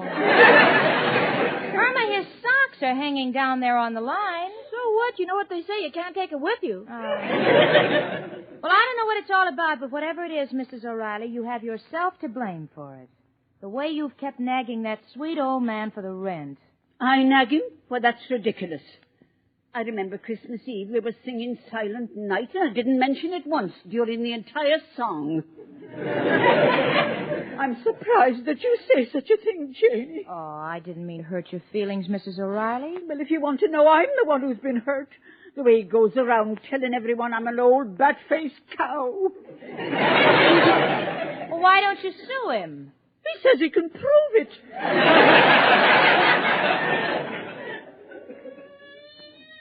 Hey. Shh. Listen a minute, everybody.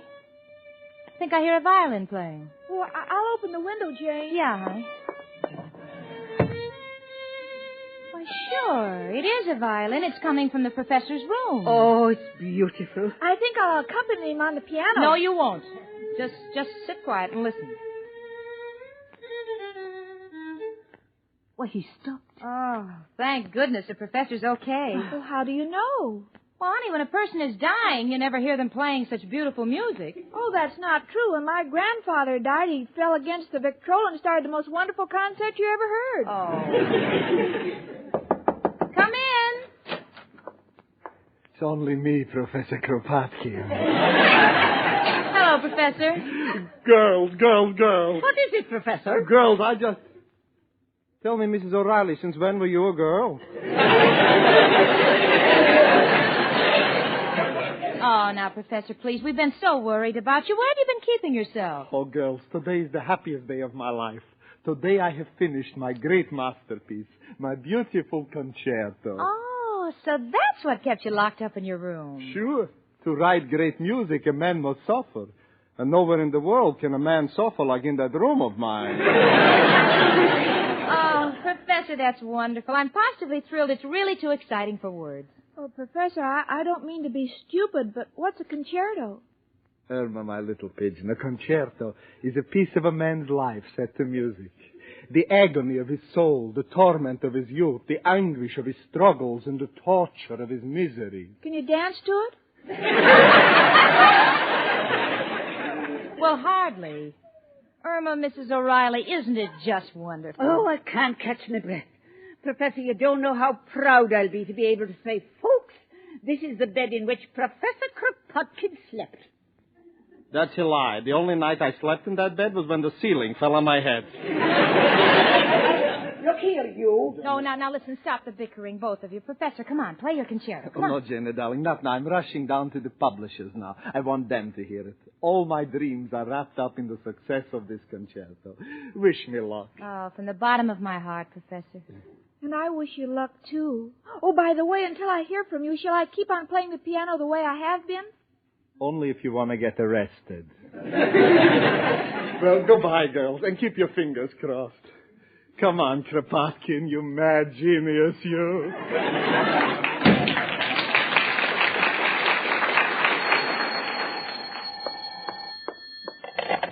Hello?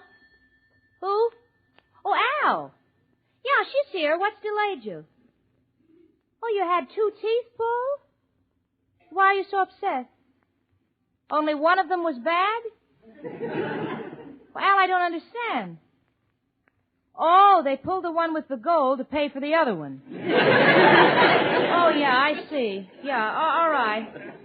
Yeah, well, I'll tell Irma you'll be right over, Al. Bye. Well, girls, I think I'll go up to the professor's room and give it that feminine touch. Who knows, now that he's coming into the money, he might be looking around for a girl to share it with. Goodbye.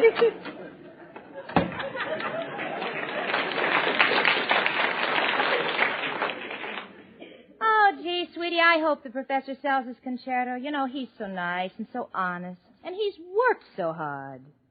Which is more than I can say for a certain party we both know. Jane, I don't know who you're referring to, but that's no way to talk about my Al. Well, I wasn't talking about Al. I wouldn't think of comparing the two men. After all, the professor has created something that may live forever. What's Al created? A long stick with a piece of chewing gum on the end for fishing nickels out of gratings. Well, that must be the fisherman right now. Come in. Hello, Jane. Hi, chicken. Hello, Al, honey. Guess what? The professor wrote a concerto, and he just went out to see a publisher. That's nice. What do you mean, that's nice? Now, there's a man who's going to get up in the world. So what, Jane? Lots of people get up in the world. Some do it by writing songs. Some discover oil. Some wear elevator shoes. But me, got my own way. Got my deals. Oh, heaven forbid. Another of your frauds? Oh, this one is very humanitarian. It's a ticker tape made out of rope. So when the stock market drops, you can hang yourself. Very timely these days. Oh, yeah, it sounds very good, Al. Don't patent it until you try it. Oh, don't mind her, Al. Come over here by the piano. I'll play my second lesson for you. Okay, chicken, I still got Novocaine in me. Say, Jane, while Irma plays, would you care to dance? No, thanks, Al. If you don't mind, I'll sit this one out. In fact, I think I'll sit it out at the beauty parlor. What's the matter, Jane? Don't you like the way I dance? Well, it's kind of hard for me to tell, Al. I'm always so busy dodging your feet. I'll see you later, kids.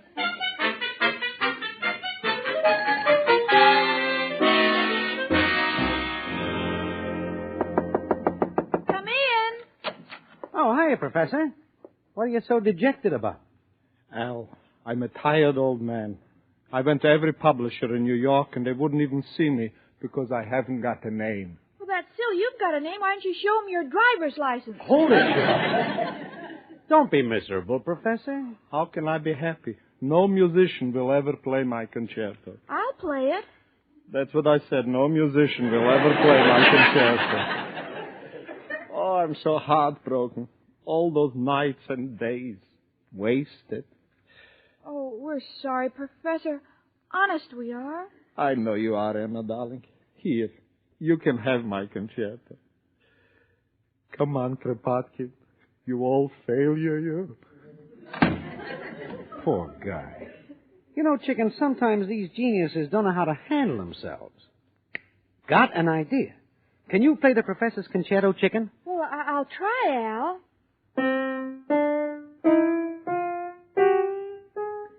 There's something wrong with this piano, Al. No matter what I play, it sounds the same. Well, forget it, Chicken. Hand me that music. A wheel is beginning to turn in my mind. Gee, Al, I love it when you and I are together. Then I know one of our heads is always working.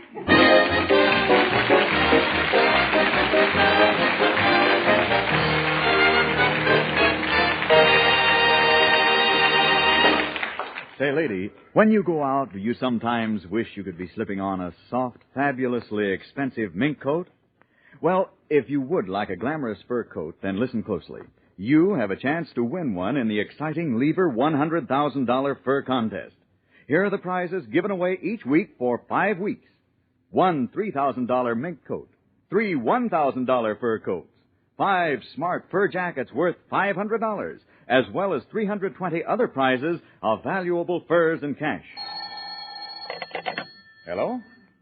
Oh, yes, madam, I was just talking about the wonderful Lever Fur Contest. Prizes? Why, there are 1,645 in all, 329 each week. What do you have to do?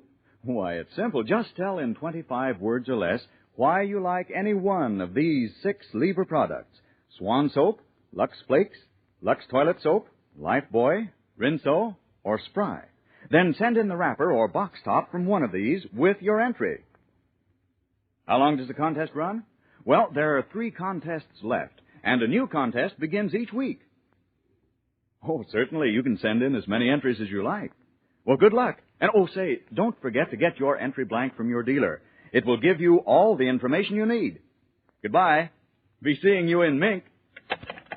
Well, folks, that's the story, so don't wait a minute. Start writing tonight. This contest is limited to the continental United States, Hawaii, and Alaska.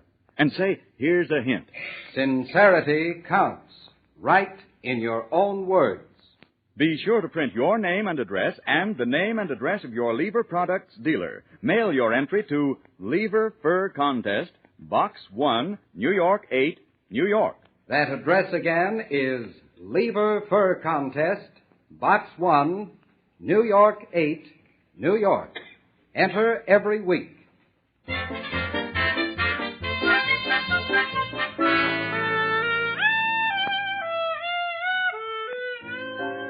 Well, I've heard the news about Professor Kropotkin's failure, and I'm just heartsick. I don't know where he is. I can't locate Alan Irma. But I've decided to do something about it myself. You see, Richard has a friend, a music publisher, named Jed Leeds, and we're in Mr. Leeds' office right now, and he's trying to get rid of a fellow who claims that he writes original songs. And nothing could be cleaner than to see my darling Lena in the morning. Oh, nothing could be better than to see her in a sweater in the morning. Now, hold it, please. Not what you're looking for? Ha, get this one. Brand new. Carry me back to old Miami. Back to the land of palm trees and cocoa nuts. Get it? Now, wait a minute, son. I know. You want something peppier. Get this. Just stashed it off this morning. Over here. What a year. Over here. Now, look, my boy. For the boys are shaking, the market's breaking. We'll soon be back to nickel beer. Look, boys, please. run along, will you? I'm busy. These people are waiting to talk to me. Okay, but you'll be sorry. I'm going over to Whitmark and selling my masterpiece. Mammy's little baby loves Shorten and Pumpernickel. Goodbye, Mr. Vienna. Is that his name? Vienna? Yes, he calls himself Irving Vienna. That's as close as he could get to Berlin. Now, Richard, I'm sorry to delay you like this. What can I do for you? Well, Jane has a friend who's written a concerto, and, well, we thought you might listen to it. Oh, I'd be glad to. Do you have it with you? No, I haven't, but if you could arrange to see Professor Kropotkin, I'd be ever so grateful. I'm sure he has ability. Well, I'll be free this afternoon for a couple of hours. Can you locate him? I'll make it my business to. He works at the Gypsy Tea Room, and I'll find him if I have to look under every tea leaf.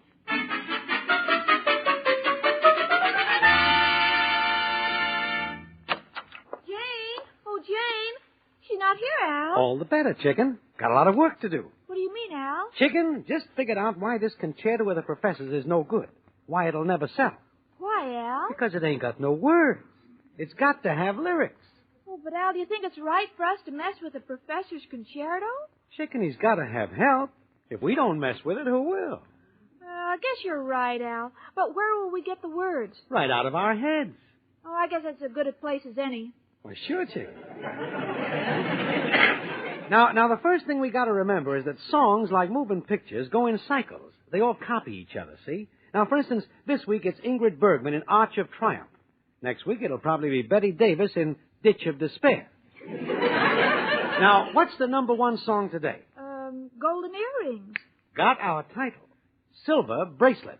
Gee, that's pretty, Al, and it's not too expensive. Yeah. Hand me the concerto, Chicken. Here, play these first few notes.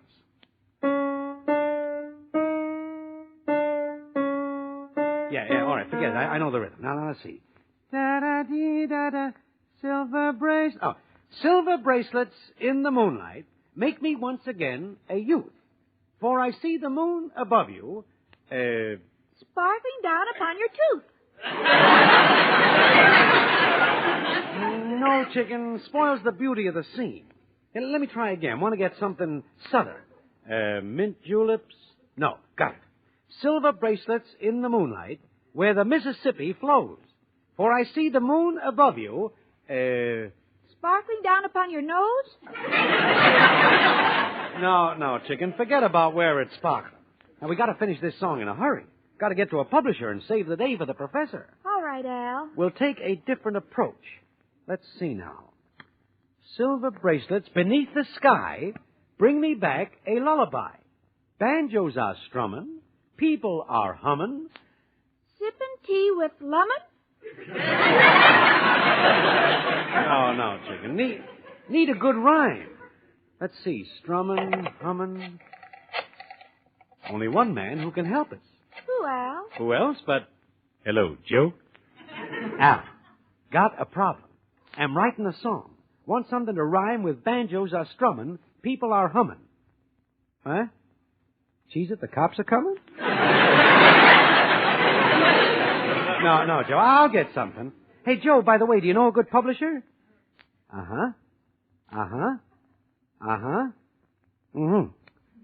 Duplicate Dan, the forger, is a music publisher now?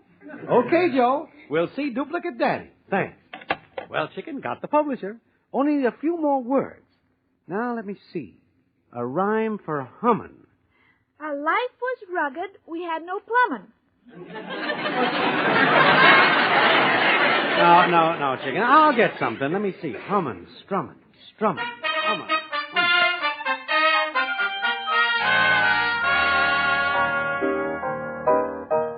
Professor, Mr. Leeds will see us in a minute. Now, don't be nervous. Nervous? Who is nervous? I'm perfectly calm. Who's doing all that typing? That's your teeth chattering. Come on, now, pull yourself together, Professor. Here comes Mr. Leeds. I see you found him, Miss Stacy. Nice knowing you, Professor. Thanks. Do you have your music with you? No, sir. I came right from work. The music is with two friends, Al and Irma Peterson, but I'm sure it's perfectly safe. Well, how can you play it? Do you know it by heart? Oh, yes. If I can get my heart down out of my throat so I can get my violin under my chin. Let me hear it. All right. My concerto. My life's work.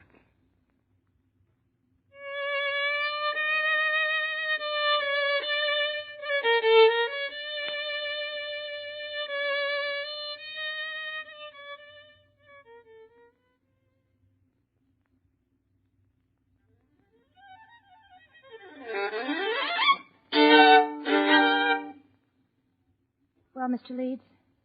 It's beautiful. You're a great composer, Kropotkin. Do you realize what you're saying, Mr. Leeds? Do you realize that you're saying, I'll be a man again? I'll be able to hold my head up, look my landlady in the eye, and move out of a room that even the mice have boycotted? Oh, now, don't break down, Professor. We're all just as happy as you are. Of course, I can't commit myself until Mr. Eccles, my associate, hears the recording we made while you were playing. You made a record? Kropotkin's on a record. Mr. Leeds, I hope you'll let the professor know just as soon as possible. Well, if Eccles likes it as much as I do, we'll publish it. I'll drop by your place, Miss Stacy, with the contract and our usual advance of $1,000.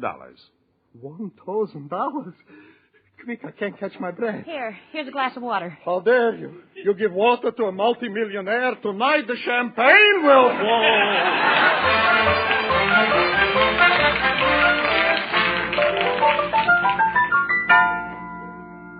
Well, Danny, now that you heard Silver Bracelets, what do you say? Now, let me see. Lyrics by Al, with an assist by Irma Peterson. Music by Professor Kropotkin. Well, Al, we generally don't buy from new writers. But since you're a friend of Joe's, we'll make an exception.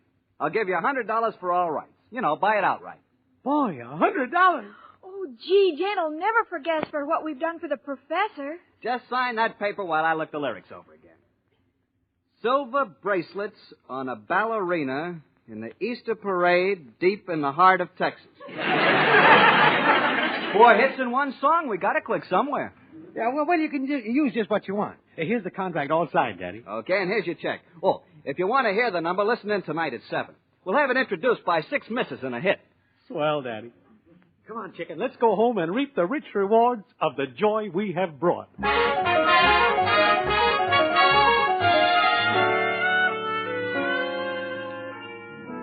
Well, we're all sitting here excitedly waiting for Jed Leeds, Richard, myself, Mrs. O'Reilly, and the professor. Oh, the professor's beaming confidently. Mrs. O'Reilly's dressed up like a Christmas tree. She's flirting with him. Now she's fluttering her eyelashes at him. Oh, she's so embarrassed. They fell off. I guess she's not used to wearing them. Now the professor's smiling happily. He's probably thinking of the $1,000. Now he's frowning. Probably thinking of the income tax. Now he's humming the concerto. Come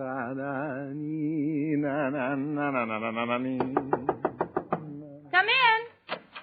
Oh, hello, Mr. Leeds. How did Mr. Eccles like it? Went out of his mind about it. Here's your contract, Professor, and I have the check right here for you. Oh, hello, Jane. Irma, you're just in time. We have the most wonderful news for you and Al. Well, we got wonderful news, too. Oh, no, will you hear ours? Mr. Leeds here, he's a publisher, and he's just bought the Professor's Concerto with an advance of $1,000.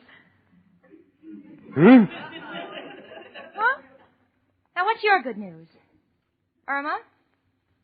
Al, why are the two of you looking at each other like that? We've missed each other. Why do you keep staring at each other? We want to make sure we haven't changed.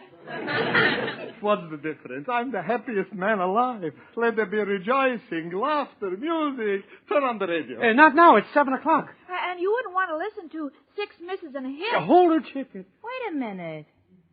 What's going on here? Irma Peterson, what have you and Al been up to? Irma? Oh, you might as well tell them, Al. Here, Professor, here's the check. We sold your concerto for $100. What? Irma, darling, I know you got a vacuum in your head, but why use it to clean me out?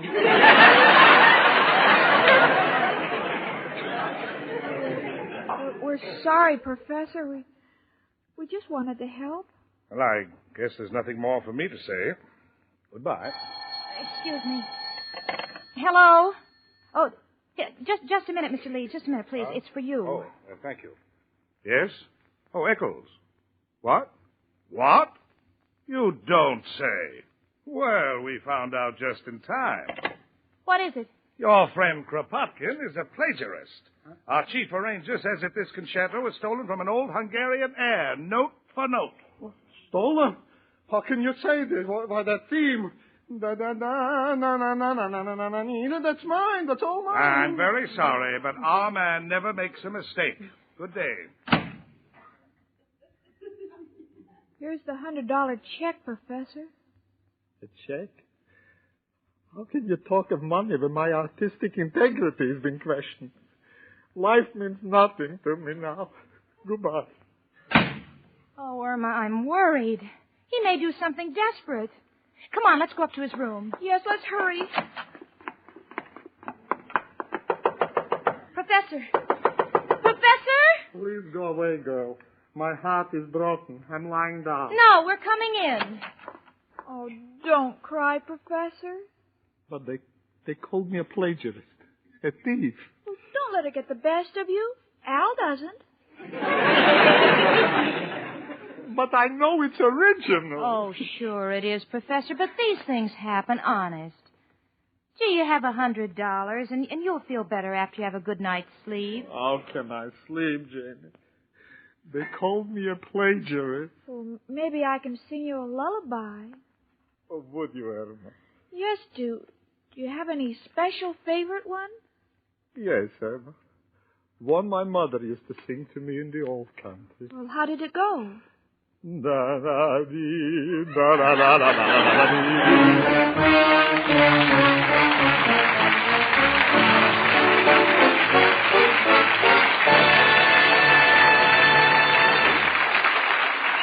Say, ladies, you'll really like Swan soap for dishes because Swan's exclusive super creamed blend means faster suds in the dishpan. Suds that rinse away so completely your dishes never need drying.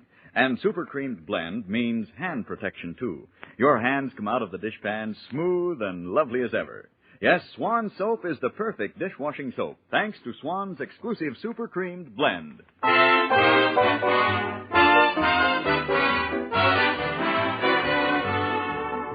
My Friend Irma, presented by Swan, another fine product of Lever Brothers Company, was produced and directed by Cy Howard. Tonight's script was written by Cy Howard and Park Levy.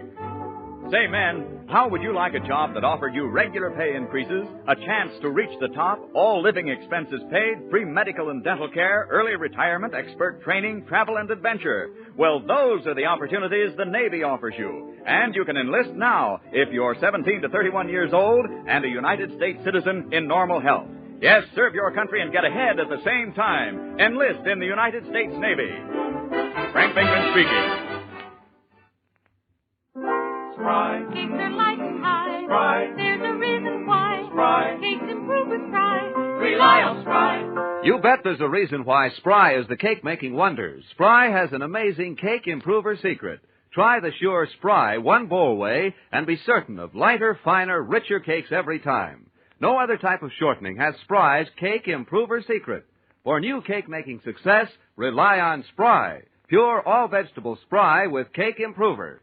Rely on Spry. S-P-R-Y. Rely on Spry. Tune in next week 1 hour earlier and listen to the Lux Radio Theater, immediately followed by My Friend Irma. This is CBS, the Columbia Broadcasting System.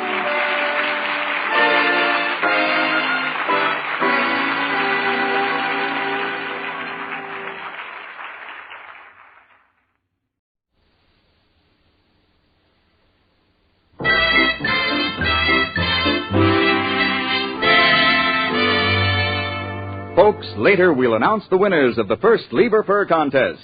But now, Lever Brothers Company, makers of Swan, the soap with the exclusive super creamed blend, presents... Our friend Swan. With My Friend Irma. Starring Mary Wilson as Irma and Kathy Lewis as Jane. Friendship, friendship, just a perfect friendship. When other friendships have been forgot, theirs will still be hot.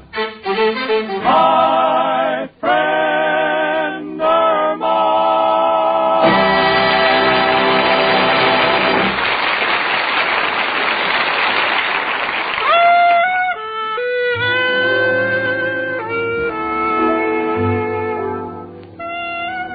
You know me, Jane Stacy. I'm a girl who never says I know all the answers, but with all modesty, I figure I know my way around.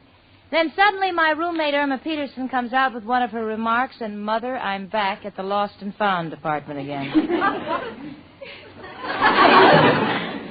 Take a classic example like last night. When I came home, I found Irma peering into a large kettle of water in which she dumped a bag of pretzels. Well, that stopped me, so I said, honey, why are you soaking those pretzels? And Irma said, I couldn't buy any pretzel sticks, so I'm trying to straighten these out. For a minute, I was tempted to do the same thing to her. But, knowing Irma, I just forgot the whole thing. Anyway, that was last night. Tonight, I'm going through some letters that have accumulated in the desk. Jane. Dear Jane, just a line to let you... What, honey? Why do you save all your old letters? Well, they're mostly from relatives, and since I don't see my relatives very often, it sort of makes me feel they're right here visiting with me. Oh, I know what you mean, Jane. I still have all my old report cards. From school? Yes, they always used to kid me when I was in school. They said I'd never get out of there unless it burned down. Yeah. How did you get out? It burned down. Jane, you never told me very much about your relatives. Well, honey, there isn't much to tell. Most of my family live in New England. They're fairly successful.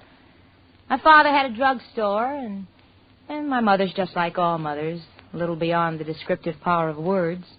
Gee, I can still see us on Thanksgiving. You know, Mom would make a turkey, and we'd all gather around and help her stuff it. Gee, it makes me homesick. It's the same way at our house. Mother would bake a cake, and, we'd all gather around and help her try to lift it out of the oven.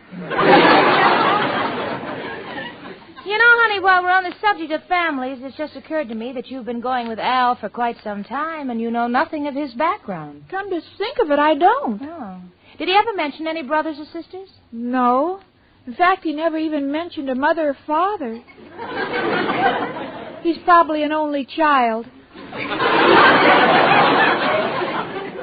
Yeah. Came out of an egg. You know, Irma, I get kind of disgusted with you sometimes. Now, here is a man with whom you're contemplating marriage, and you know nothing about him. Remember, honey, when you marry a man, you marry his family. Come in. It's only me, Professor Kropotkin. Hello, Janie and Irma, my two little rooftops, one with a loose shingle. Why, Professor. Excuse me, a little joke I picked up from a carpenter. Well, what's new, Jamie? Oh, Professor, I'm having another one of my sessions with Irma. You see, I'm trying to convince her that it's important that she find out about Al's family, as long as she's got matrimony on her mind. Oh, sure, Irma. Jane is right. It's very important that you know the background of the person you intend to marry. You know, there are two things that shape a man's character, heredity and environment. Well, I don't know what they mean. Well, that's simple. Heredity is like when you say, his father was a bum and he's a bum. What's environment? That's when you come from a house full of bums. Of course, Irma, I know sometimes it's hard to trace a man's origin. Take me. I can't tell you where I was born because I don't know. Well, why not? When I was a little baby, I was found by a band of gypsies. For 12 years, I lived in a cave. It was dark and wet and cold. Oh, that's terrible. What do you mean terrible? I live better then than I do now upstairs. But fortunately, I turned out to be a charming fellow. Well, I think Al is all right, and I don't want to pry into his private life. Come in. Hello, girls. Oh, it's you, Mrs. O'Reilly. Come on in. Oh, there you are, Professor. Janie, hold her back. Why? What's wrong? What happened? Oh, I don't mind a little kidding about me age. But this time the Professor's gone too far. Look at the note I found under my door. Let me see. Yesterday was Washington's birthday, so I must stick to the facts. When Washington chopped down the cherry tree, tell me, Mrs. O'Reilly, did you hand him the axe?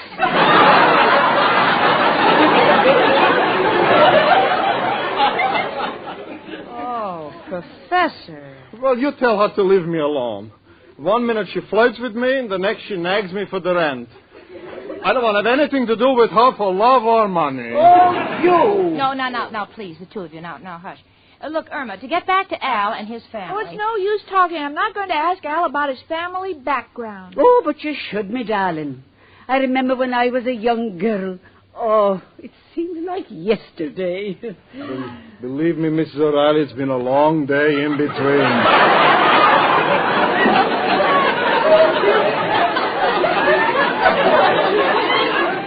Go on with you. What I'm trying to say is that one day I met a policeman on a horse. What a beautiful animal. In 2 weeks we were married. Where did you go on your honeymoon? Santa Anita? Now listen here, you.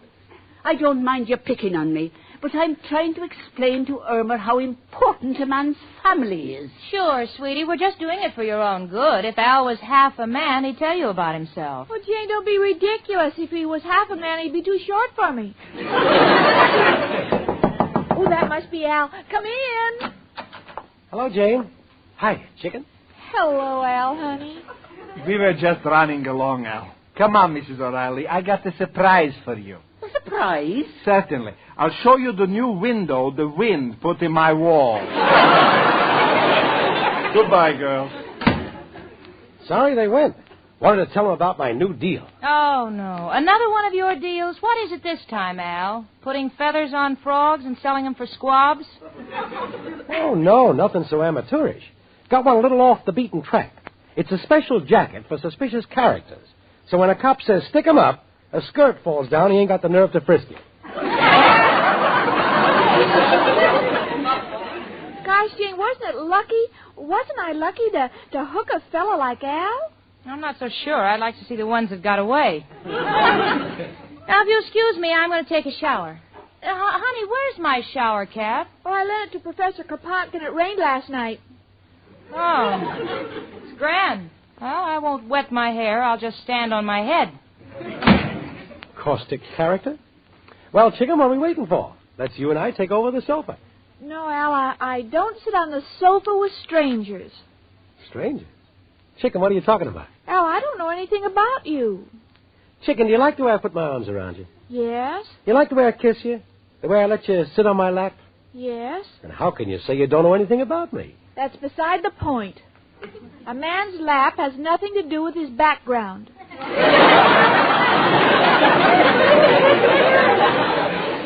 Chicken, I don't get it. Al, before I let you kiss me, I'd like to know something about your family tree. Chicken, I don't like this question. Shows a lack of trust. And true love can only exist on mutual confidence. It's got to be 50-50.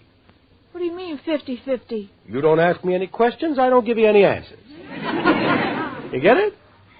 Yes, that's 50-50. Okay, chicken, let's get back to the sofa. Oh, Al, we're not making any progress. But getting back to the sofa, to me, that's progress. Oh, Al, I insist on knowing about your family. Well, chicken, if nothing else will satisfy you, there's only one man who can help us. Who, Al? Who else but... Hello, Joe. Al, got a problem. Joe, your folks used to know most of my relatives. I've been away so long I kind of forgot. What were they like? Uh-huh. Uh-huh. Uh-huh. Mm-hmm. What else is new, Joe? No, Joe, thanks. You don't have to give me the visiting days. Them joints give me the chills. Hey, goodbye, Joe. Well, did you find out anything about your family? Joe didn't know a thing. Then what were you saying about visiting days? They're all expecting babies. Al, you're not fooling me. You don't want me to know about your family. Oh, look, chicken, can't we discuss this some other time? I got to meet the boys. So I think I'll be running along. But, chicken, ain't you going to kiss me?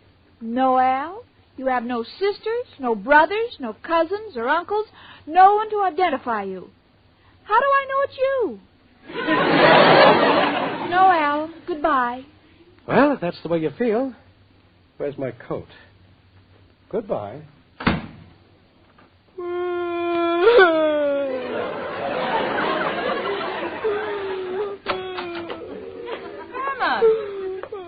Oh, honey, you're crying. Where's Al? He's gone. Oh, sweetie. Well, don't cry, sweetie. He'll be back.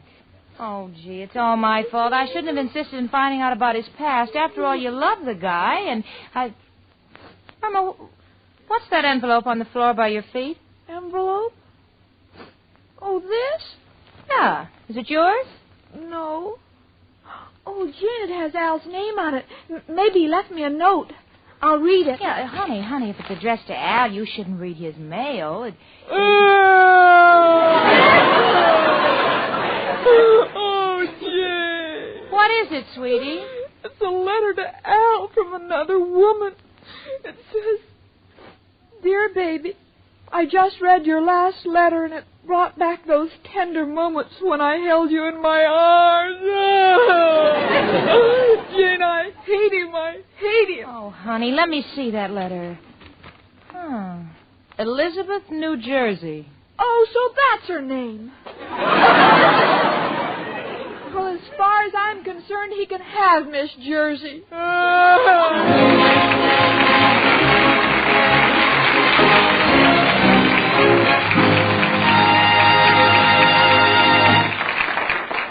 Ladies, for fast dishwashing and protection for your hands, Swan is the answer. Because Swan's exclusive super creamed blend means faster suds in the dishpan. Suds that rinse away so completely dishes never need drying. Super creamed blend protects your hands, too. They're left as smooth and lovely as ever. Yes, Swan is the perfect dishwashing soap, thanks to Swan's exclusive super creamed blend. And ladies, listen for the names of the big contest winners later in the program.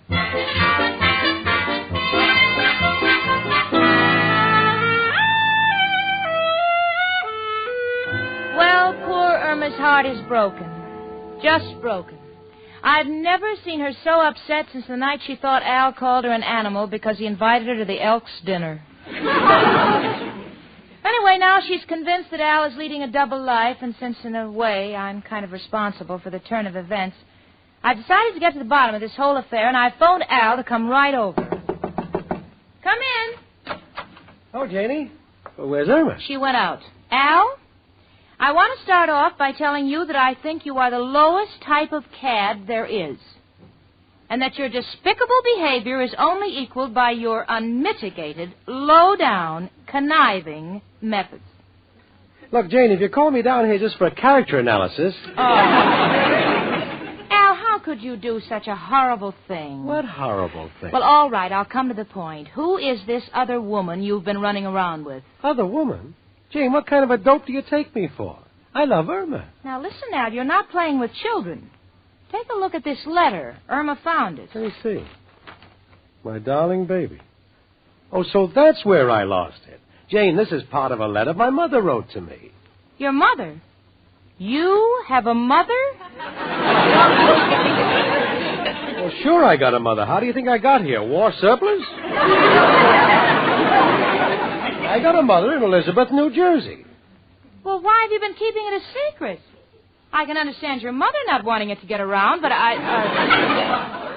but surely Irma should know. Well, I know, Jane, but it's a pretty delicate situation. You see, I'm all my mom has got in this world, and, well, I've been sort of pulling a little wool over her eyes.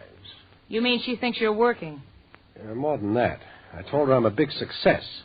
See, I sent her half my unemployment check, and with the little that Pop left her, she gets by okay. And I'd rather die than disillusion her. Yeah, but Al, doesn't she question the fact that you only send her $10 if you're so important? Well, she did. But I explained that if I didn't practice thrift, I would never have become president of General Motors Corporation. Al, how could you ever get your mother to believe that? Oh, I had Joe print up these letterheads. Yeah, let me see. General Motors Corporation. Assets, $60 million. President, Al. Address, main office, general delivery, box 42, New York City. Oh, Al. You think I'm a crumb, huh, Jane? No, Al, I think I kind of like you a little more than I did 5 minutes ago. I wouldn't want you to hurt your mother. Oh, thanks, Jane. I figured you'd understand. Yeah, but I'm the smallest part of your problem, Al. Irma is certain you're carrying on with another girl, and there's only one way to clear the whole thing up. How? Invite your mother over here so we can meet her. Then Irma will see for herself. Well, I want Mom to meet Irma, but I'm afraid she might learn the truth about me, and that'd break her heart. No, but don't worry, Al. I'll back you up in everything you say. When I'm finished, your mother will think you own the Taj Mahal. Okay, Jane, I'll call her up and have her here in an hour. Good, Al. That'll be fine. I'm sure Irma will have finished committing suicide by then, and she'll be back. Right, Jane. And look, whatever you do, no remarks about me being unemployed. Oh, no. But Al, how about your suit? Huh? How'll you explain all those creases? Looks like it's been pressed in a Mixmaster. Oh, I always tell Mom I don't have time to go to the bank, and my pockets are full of stocks and bonds.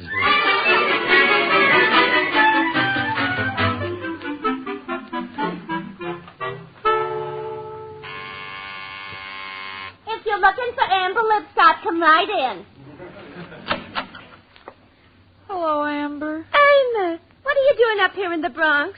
Oh, Amber, I'm in the dumps. Look, dearie, this place is just as good as where you live. I didn't mean that, Amber. Irma, you're crying. Amber, it's happened. I'm miserable. That can only mean one thing. You got married. Oh, no, Amber. I never want to look another man in the face, and his name is Al. What happened, dearie?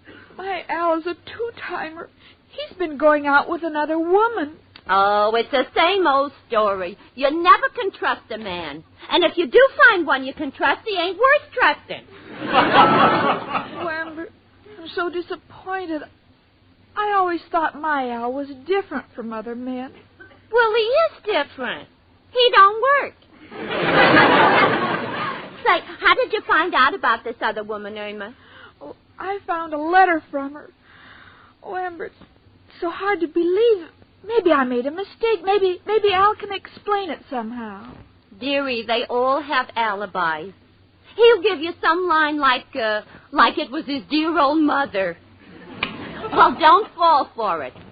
So many guys have used that excuse when they two-time me that for a while I thought every day was Mother's Day. But, Amber, I love him, and I'd like to give him a chance to explain. I know he wouldn't pull that old mother line on me. Well, go ahead and find out. Cool him up. I think I will. And I'll show him. Just for that, I won't tell him about that extra unemployment check waiting for him. Hello? Hello, Albert? Chicken! I've been trying to reach you. Don't you chicken me, you... Amber, is this a party line? Yeah. Al, someday if you ever call me on a private wire, I'll tell you what I think of you. No, wait a minute, Irma. I can explain. That letter you found is from my mother. Your mother? Amber, you were right. Chicken, I don't know what you're mumbling about, but I'm bringing my mother to your apartment in an hour. So you'll be there to meet her, huh? Goodbye. Well, dearie? He says it's his mother. But Al is bringing over to my apartment to meet me. He's probably having his girlfriend dress up like an old lady just to fool you. If I were you, the minute I got in the door, I'd grab her wig and pull it right off. No, I'm still a lady, Amber. I just want to tell Al what I think of him, that's all. Yeah, well, just tell him he's a 20th century Bluebeard with the spine of a jellyfish, and you've had your fill of his line. And that somewhere there's a man who'd like to meet a nice blonde like you. Thanks, Amber. I'll try to remember. And look, Irma, don't worry about losing that guy, Al. You can always get a fella up here in the Bronx. They may not be no old coward, but to me, pants is pants.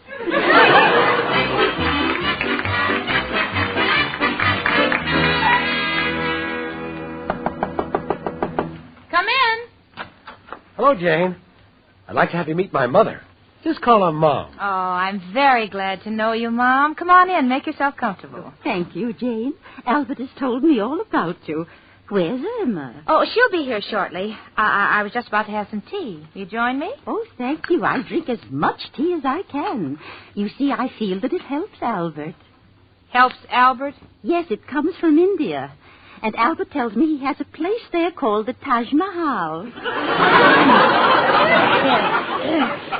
Well, Mom, I'm surprised I haven't met you before, but I don't suppose you come to Manhattan very often. No, I don't like to bother my Albert. You see, I'm just a little old lady, and my son is so busy and so important. After all, it takes time to run a big business like General Motors and General Electric. Excuse me. Did you say General Motors and General Electric? Certainly. He also owns General Mills. But he doesn't talk about that. That's just for pin money. Yes, I understand. I keep telling Albert he shouldn't work so hard. After all, 1 million more or less, what does it matter? Your health comes first. Oh, Ma. Well, I guess it's better than having a son who's lazy and unambitious. Why, I understand some men never work at all. They just sit around and collect unemployment checks every week. But not my Albert. Excuse me. It got kind of hard to swallow. The tea, that is. As you were saying, I suppose men like that are pretty low. Yes, but thank goodness my Albert is different. I was so afraid he'd be like his father, Albert Sr. He never worked? No, he was always working on some kind of a deal, but never made a nickel. Married 30 years and didn't start to support me until after he passed away. Well, that's life. Insurance. I wonder what's keeping Chicken. Oh, I'm so anxious to meet her, Jane. She must be a wonderful girl, judging by the way Albert always describes her in his letters. Has she got a good head on her shoulders? Well, she has a pretty head on her shoulders. But is she smart? Well, she's, here's Irma right now.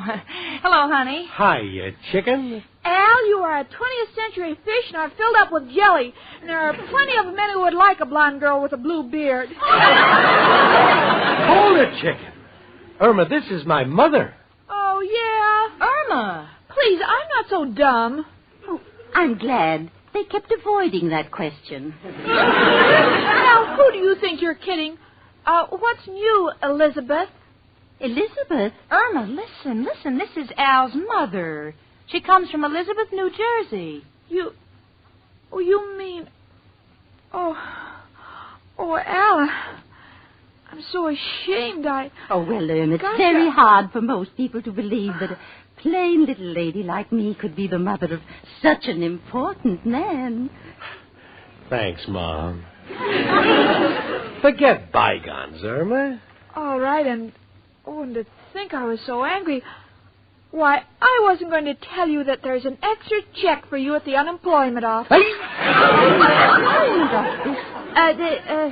No, yes, you see, yes, they wanted Al to check on how many men he needs for his new magnesium plant. I think it was 65,000. A magnesium plant? So many men? But yes, to milk all them cows. I'm going to make milk of magnesium.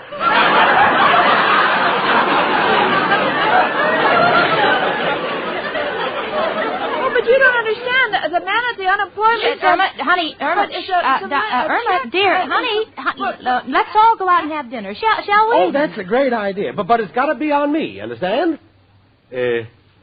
Understand? No, Al, no. You've been treating us to so many parties on your yacht and taking us to theaters and banquets and everything, and I insist on paying. Well, I'll give in this time. This so won't make you class conscious. Here's my arm, Mother. Here's your $10, Al. Let's go.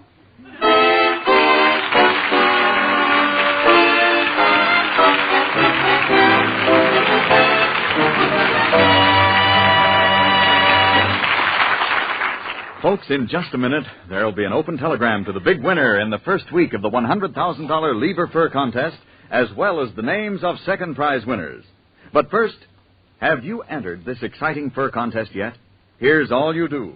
In 25 words or less, tell why you like any one of these 6 Lever products: Swan Soap, Lux Flakes, Lux Toilet Soap, Lifebuoy, Rinso, or Spry. Enter as many times as you wish.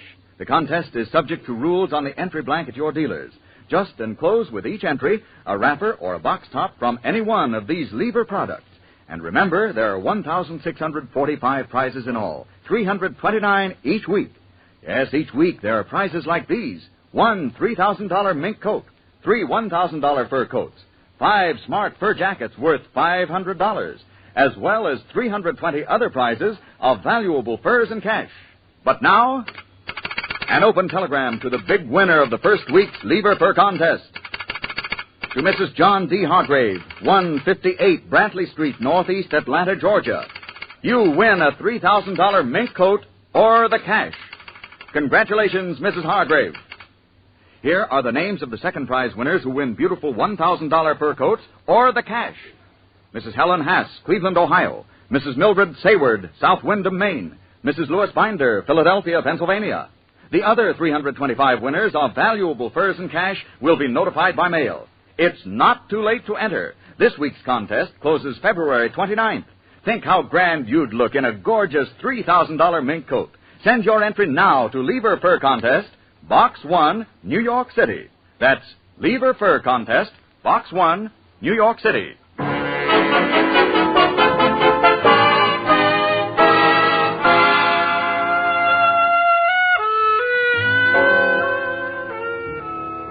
Well, here we are at dinner, and it's really a wonderful family gathering. Irma is terribly happy because she's just turned to the mother of the president of General Motors, General Electric, and General Mills and Points West and said, Please don't worry, Mother. When Al and I get married, you're not losing a son. You're gaining a wife.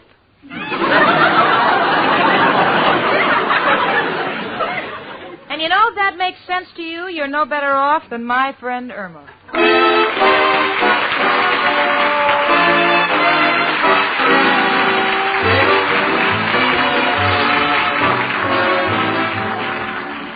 My Friend Irma, presented by Swan, another fine product of Lever Brothers Company, was produced and directed by Cy Howard. Tonight's script was written by Cy Howard and Park Levy. Folks, next Monday evening, listen again to Our Friend Swan with My Friend Irma. Starring Mary Wilson as Irma and Kathy Lewis as Jane. The part of Professor Kropotkin was played by Hans Conried. Ladies, listen. The shortage of fats and oils is still very serious, and it's worldwide. So please keep on saving every drop of used kitchen fat. Your butcher will pay you for every pound. Frank Bingman speaking. Spry. Cakes are light and high. Spry. There's a reason why. Spry. Cakes improve with Spry. Rely on Spry. You bet there's a reason why Spry is the cake-making wonder. Spry has an amazing cake improver secret.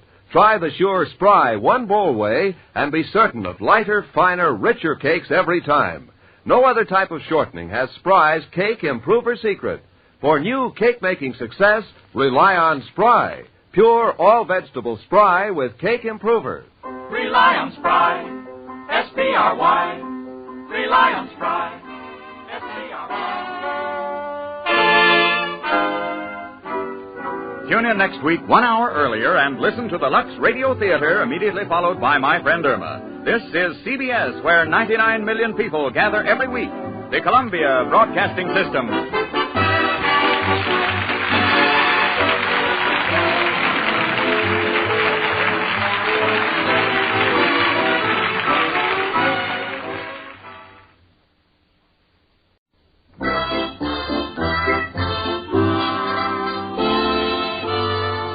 Lever Brothers Company, makers of Swan, the soap with the exclusive super creamed blend, presents Our Friend Swan with My Friend Irma. Starring Mary Wilson as Irma and Kathy Lewis as Jane. Friendship, friendship, just a perfect friendship. When other friendships have been forgot, theirs will still be hot. My friend Irma.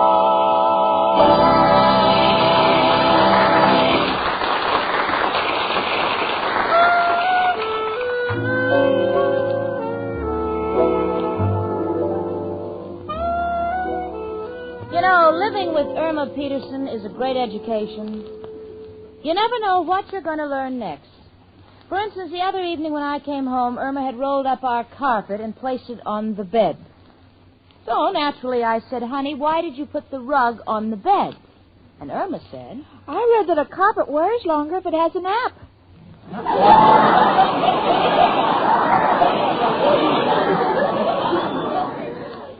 So I said pleasant dreams to you both. You see, I understand Irma because she takes everything literally. For instance, someone told her a man's home is his castle. So when she and Al get married, she wants an apartment with a drawbridge. But then right now I'm much too happy to worry about Irma's shortcomings because on this lovely Saturday morning, little Jane Stacy got herself a raise. So I'm going to celebrate by taking Irma to a matinee this afternoon. She should be at her desk in Mr. Clyde's office.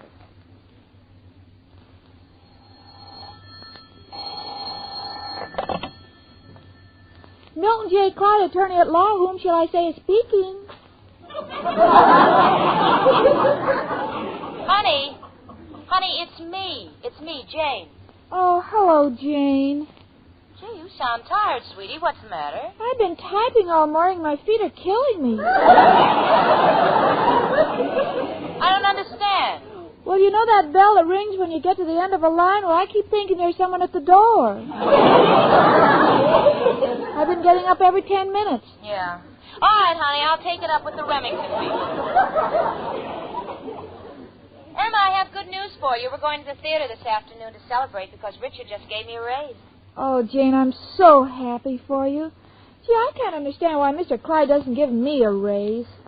Well, honey, maybe it's because your spelling is so bad. Oh, my spelling is getting better. Remember how I used to spell Philadelphia with an F? Yeah, I remember. But I know that's wrong. It's PHF. You know, Irma, it isn't only a secretary's work that gets a girl a raise. It's learning to anticipate the boss's needs, seeing that he gets the things he wants most. Oh, but that won't get me a raise, Jane. Why won't it? Mr. Clyde always says what he wants most is a new secretary. No, honey. What I mean is, well, now take the things that I do for Richard, for instance. When he hasn't got time for his personal shopping, I try to help him. I buy his cigars and handkerchiefs, and once in a while I get him a necktie. Can't you think of anything Mr. Clyde needs? Well, I think he'd like some eyeglasses because every time he talks to me, he wants to know if I'm all there.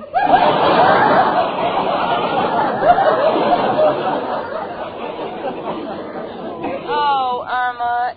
Miss Peterson, I'm waiting to give you dictation. Will you please get off the phone and come in?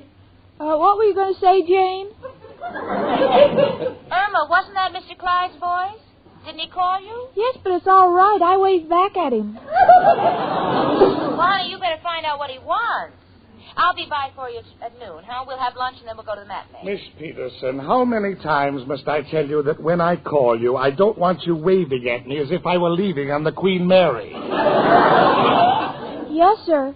Goodbye, Jane. I was just talking to Jane, my roommate. Miss Peterson, I'm trying to run an office around here, a law office, understand? And I insist on having cooperation. KOOPERASUS. Oh, good heavens, now I'm spelling it the way you do. Just get your notebook and come into my office right away. All right. Mr. Clyde, have you noticed how much more efficient I'm getting? Efficient? How? Well, you only asked me to bring my notebook, but I was the one who thought to bring a pencil, too. Amazing. Now, listen, I'm going to dictate a letter that must be kept strictly confidential. I don't want it to get any further than this office. Understand? Well, you can trust me. I'll put it with all the other letters you told me should never go any further than this office. What do you mean? Haven't you been mailing those letters? Of course not. I hid them all under the filing cabinet. What? Oh, no. No. Oh, no. No. Mr. Clyde, aren't you feeling well? Oh, no. Well, in that case, I'll wait until tomorrow to ask you for a raise. A raise? Yes, I've been with you for a year, and I'm only getting $35 a week, and I don't think it's enough. Miss Peterson, I think it's more than enough for what you do in this office. Oh, that's because you never give me a chance. I tried. I may not be the smartest girl, but I try. I know you're convinced that I'm an utter idiot, but please, if you'll just give me a chance to prove it.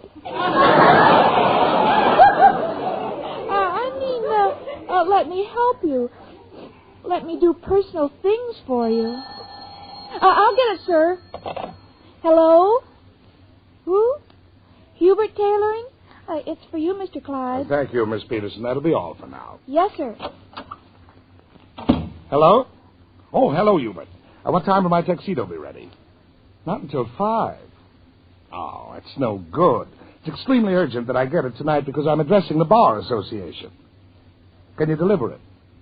You can't. Oh, that's bad. Well, I'll manage to have it picked up somehow. Thank you, Hubert. Goodbye. Miss Peterson, will you come in here for a minute, please? Yes, sir. Yes, Mr. Clyde. Miss Peterson, you have just gotten through telling me that you'd like to do personal little things for me. Well, this is your opportunity. I know it's Saturday afternoon and you're off, but I happen to be in the spot. Well, what is it, Mr. Clyde? I'll be happy to do anything. Miss Peterson, please, you don't have to curtsy. Just listen. I want you to take this $135 and go over to Hubert's Tailoring on Park Avenue and pick up my suit for me. Yes, sir. It'll be ready at 5 o'clock. I need it to wear when I'm addressing the Bar Association tonight. Now, bring it to me at the Athletic Club. Now, have you got that straight? Yes. Good. What did I say? You want me to pick you up at the Athletic Club at 5 o'clock and take you to a bar?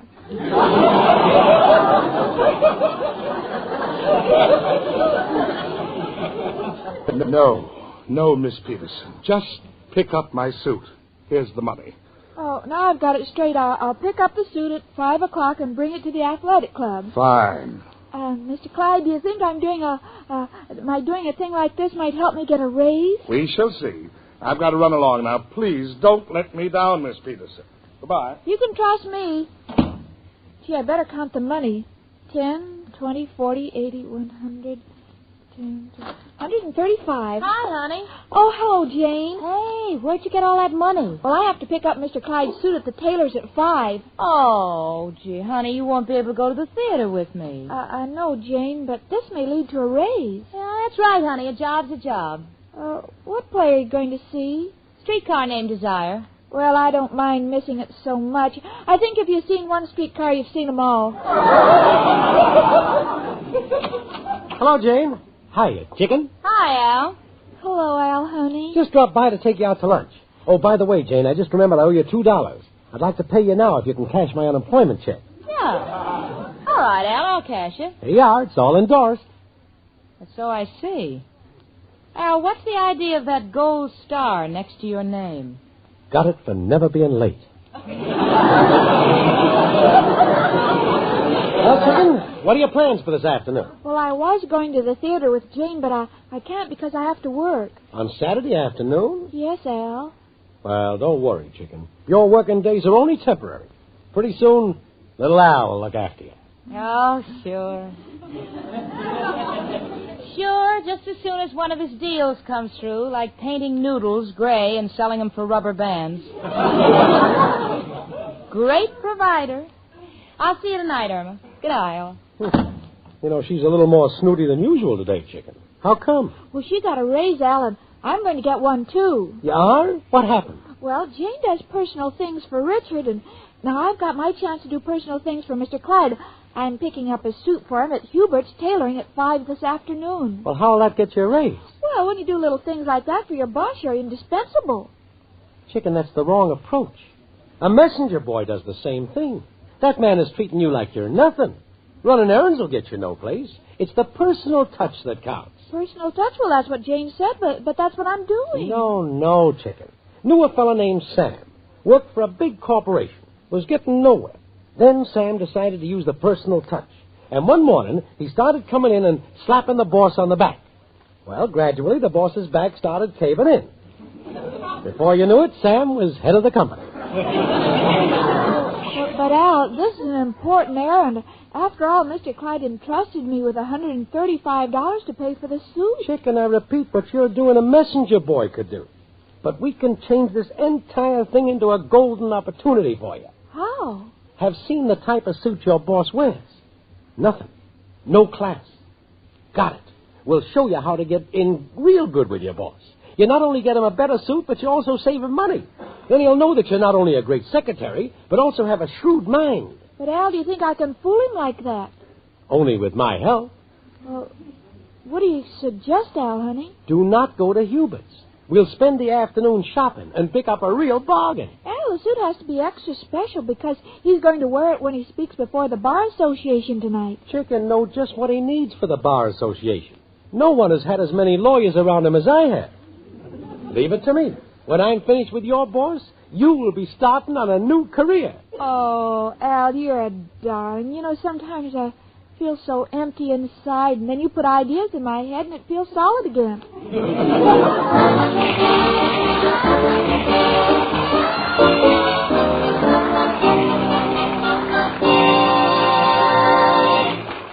Ladies, there's nothing quite like Swan soap for dishes. Sure, because Swan has an exclusive super creamed blend. And this blend means faster suds. Suds that rinse away so completely dishes never need drying. Super creamed blend means Swan protects your hands, too. Yes, your hands come out of the dishpan as smooth and lovely as ever. Remember, only Swan has this exclusive super creamed blend to give you speed and hand protection at the same time. And don't forget to keep listening for the names of the top winners in the second week's Lieber Fur contest.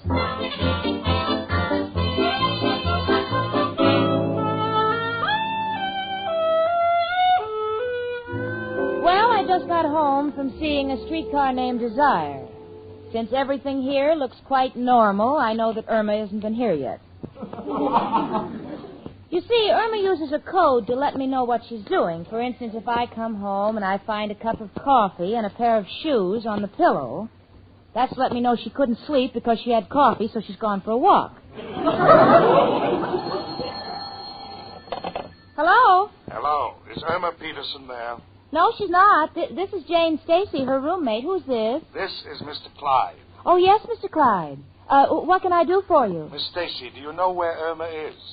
No. The last I saw of her, she was going to pick up a suit for you. Well, it's 5 o'clock, and I just called Hubert's, and she hasn't picked it up yet. Oh, well, I'm quite sure she will. Well, I hope so, because I'm in a steam bath now, and I sent my other suit of clothes to be cleaned, and I cannot address the Bar Association with the proper dignity in my shorts. You understand? Well, Mr. Clyde, if Irma said she'd pick up your suit, her word is as good as gold. Goodbye. And this explains why they've devaluated the franc. Oh, where on earth could Irma be? Irma! Irma!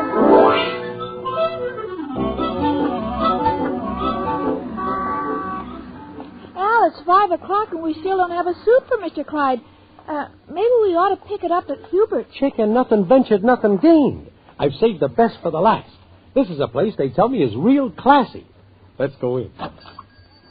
Yes, and what can I do for you? We'd like to see some suits.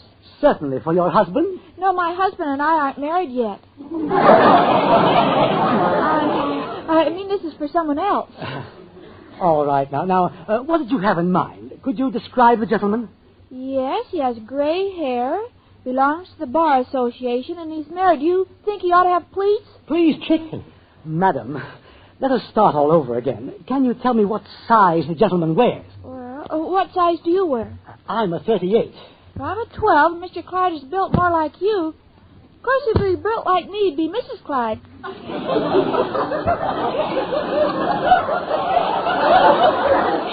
Madam, there are other customers waiting. Chicken, let me handle it. See, I'll have to take the initiative myself. Friend, have you got a suit something like the one I've got on? Oh, yes, I remember that particular model. It was very popular during the Charleston craze. Well, admit it ain't society brand, yet it's in great demand with a particular set. Notice it's very snug, yet an ace will go up the sleeve without touching the lining.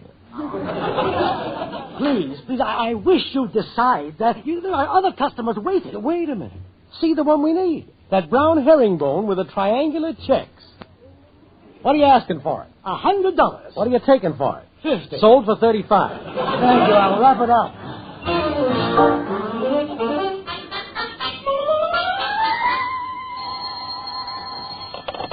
Hello? Hello, Miss Stacy. This is Mr. Clyde. Oh, Mr. Clyde, I haven't heard from Irma, but I'm sure she'll be at the athletic club with the suit any minute now. Miss Stacy, it may be too late. The suit probably won't fit me. I've been in the steam bath for so long, I think I've lost 20 pounds. Oh, Mr. Clyde, please have patience. Sit tight. Sit tight? I can't. I've already been fricasseed, barbecued, and sautéed. How much steam can a man take? Oh, well, I don't mean to be personal, Mr. Clyde, but why don't you get a massage? I've already had 3. It's not a question of keeping him trim. It's a question of getting out of here. I've got to make that speech tonight. Yes. Well, if anything develops, I assure you that you'll be the first one we'll get in touch with. Please hurry. I've been in this bath so long, I may do my entire speech in Turkish. Oh, Mother. Where is that Irma? Oh, there you are, Irma. Your boss is in the steam bath at the athletic club waiting for you to bring the suit from Hubert's. You take it over there immediately. Oh, but Jane, we bought him a different suit and saved him money. Oh, it's so cute. Here, I'll show you. I'll put on the jacket. Well, how do you like it? Irma, I can only say one thing. You may think that's a man's jacket, but you look like you walked past the Waldorf Astoria and the canopy fell on you. But, Jane, it's herringbone. Al, I've seen herringbone, but this is the first time I've ever seen it filleted. And for your further information, Mr. Clyde happens to be waiting for a tuxedo. Huh? Tuxedo? Oh, Al, then he won't look right in those knickers. Listen, if the two of you know what's good for you, you'll get on that phone and call Hubert's and grab a cab and pick up the suit that Mr. Clyde ordered. You took the words right out of my mouth. Will do. Oh, Irma, tell me something. How can you let Al talk you into things like this? But I want to save Mr. Clyde money. I wanted to do personal things for him. Honey, he wants to address the Bar Association tonight. He couldn't wear this suit on Halloween. Hello. Hello. Hello. Al, you've said hello enough. Start talking. Looks like we're in trouble, chicken. There's no answer. Hubert's must be closed. Oh, well, of course it's closed. It's after 5:30. I'll get it. Hello? Hello. Is this Irma Peterson? Yes? This is Mr. Clyde. I'm sorry, this phone is temporarily out of order. I'll report it. Goodbye.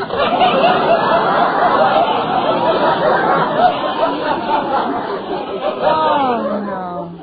Irma, now you're through and you'll lose your job. But, Jane, we're only trying to save him money. Sweetie, if you don't get him his suit or a reasonable facsimile, you'll be in real trouble. Now, let's think. But all the stores are closed. I know. Chicken, when you're under pressure like this, there's only one man who can help us. Oh, Al, that's ridiculous. Who, Al? Who else but...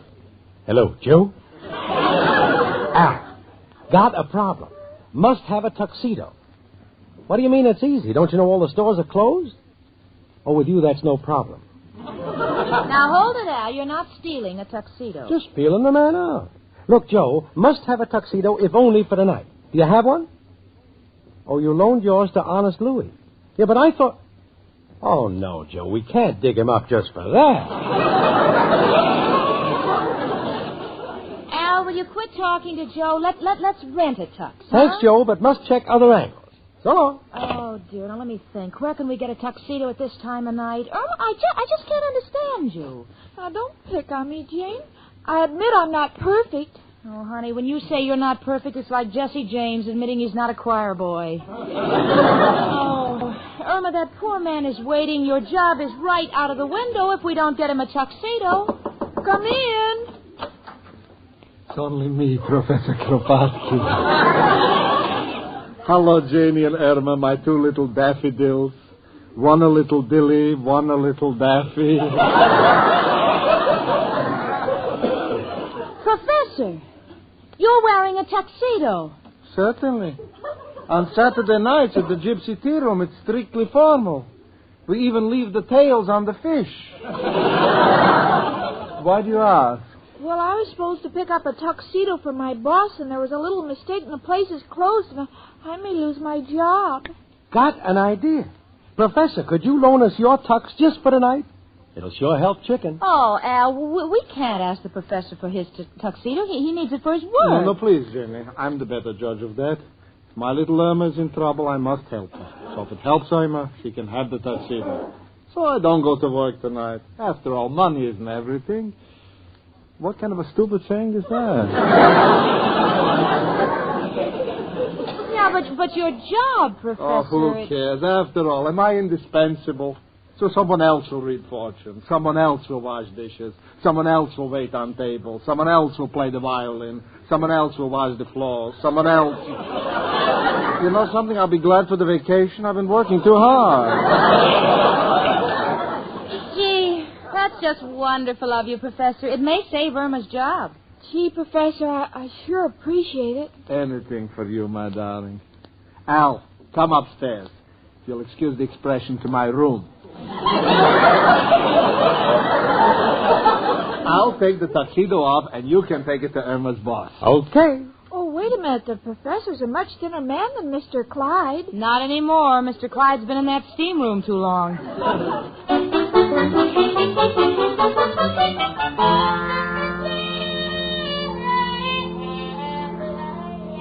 Well, Irma and I had dinner, and we washed the dishes. I tried to explain to her that she shouldn't go to the movies with Al and be completely at ease because I have a feeling that her career at Milton J. Clyde's office is near an end.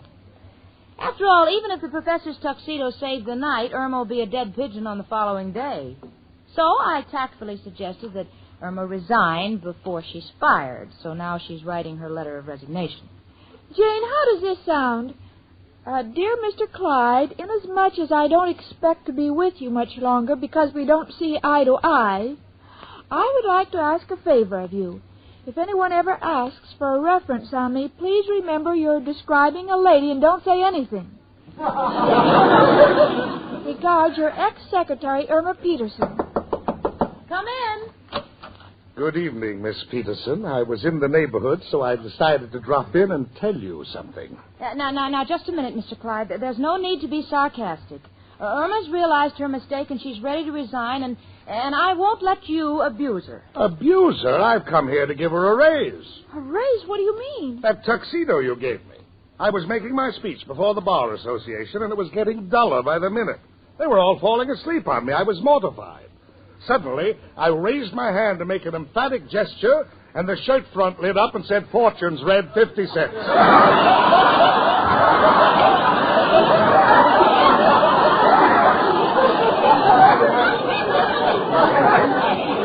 Well, from then on, I was the hit of the party.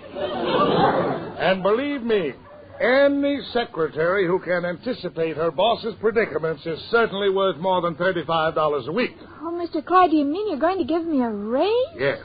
What do you think you're worth? Well, I'm getting $35 a week now. I think I'm at least worth $100 a month. Oh, Mother.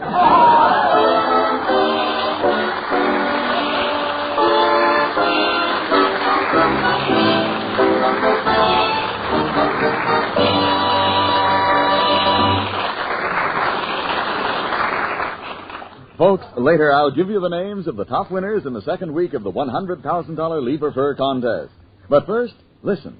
This may be your last chance to win a beautiful mink coat. This is the last week of these exciting contests.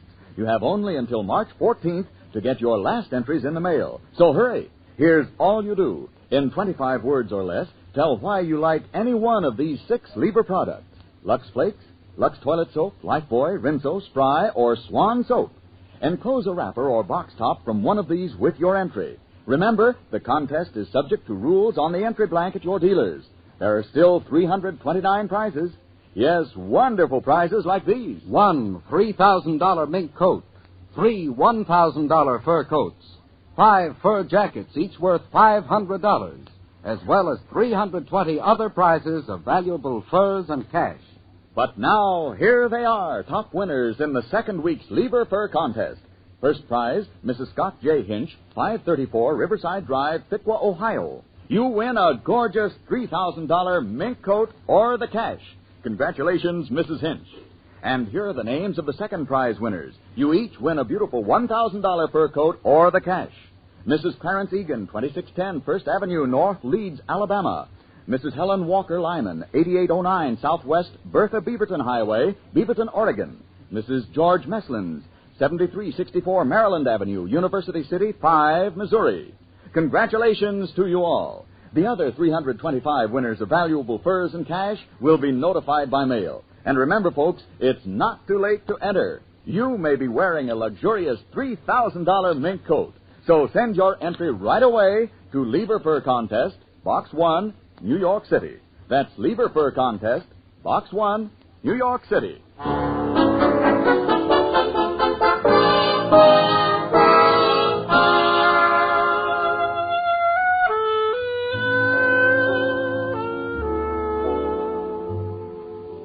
Despite the fact that Irma's in good again with her boss, I warned her never to pry into his personal life again. This time she's taking my advice seriously.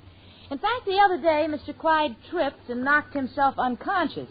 And I said, well, honey, why didn't you throw water on him? And Irma said, well, if buying a suit is too personal, certainly giving him a bath is worse. And you know, when you get an answer that's all wet like that one, it's bound to come from my friend Irma.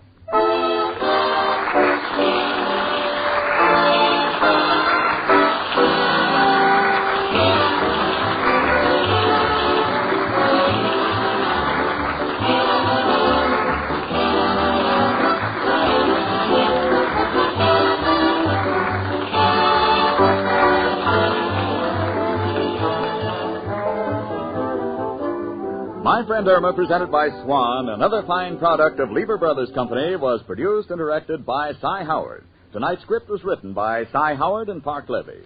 Folks, next Monday evening, listen again to Our Friend Swan with My Friend Irma.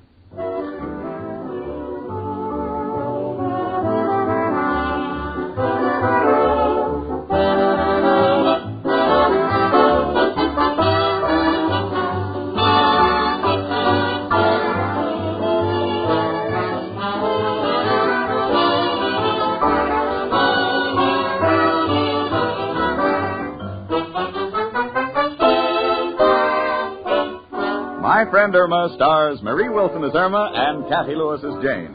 The part of Professor Kropotkin was played by Hans Conried. Frank Bingman speaking.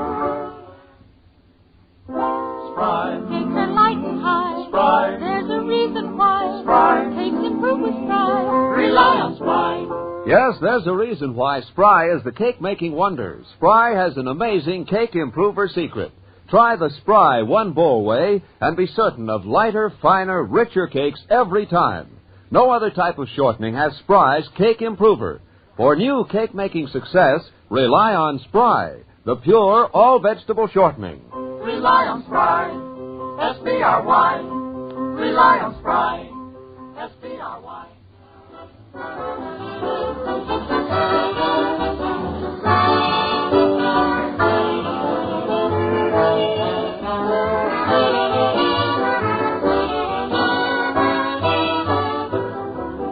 Tune in next week 1 hour earlier and listen to the Lux Radio Theater, immediately followed by My Friend Irma.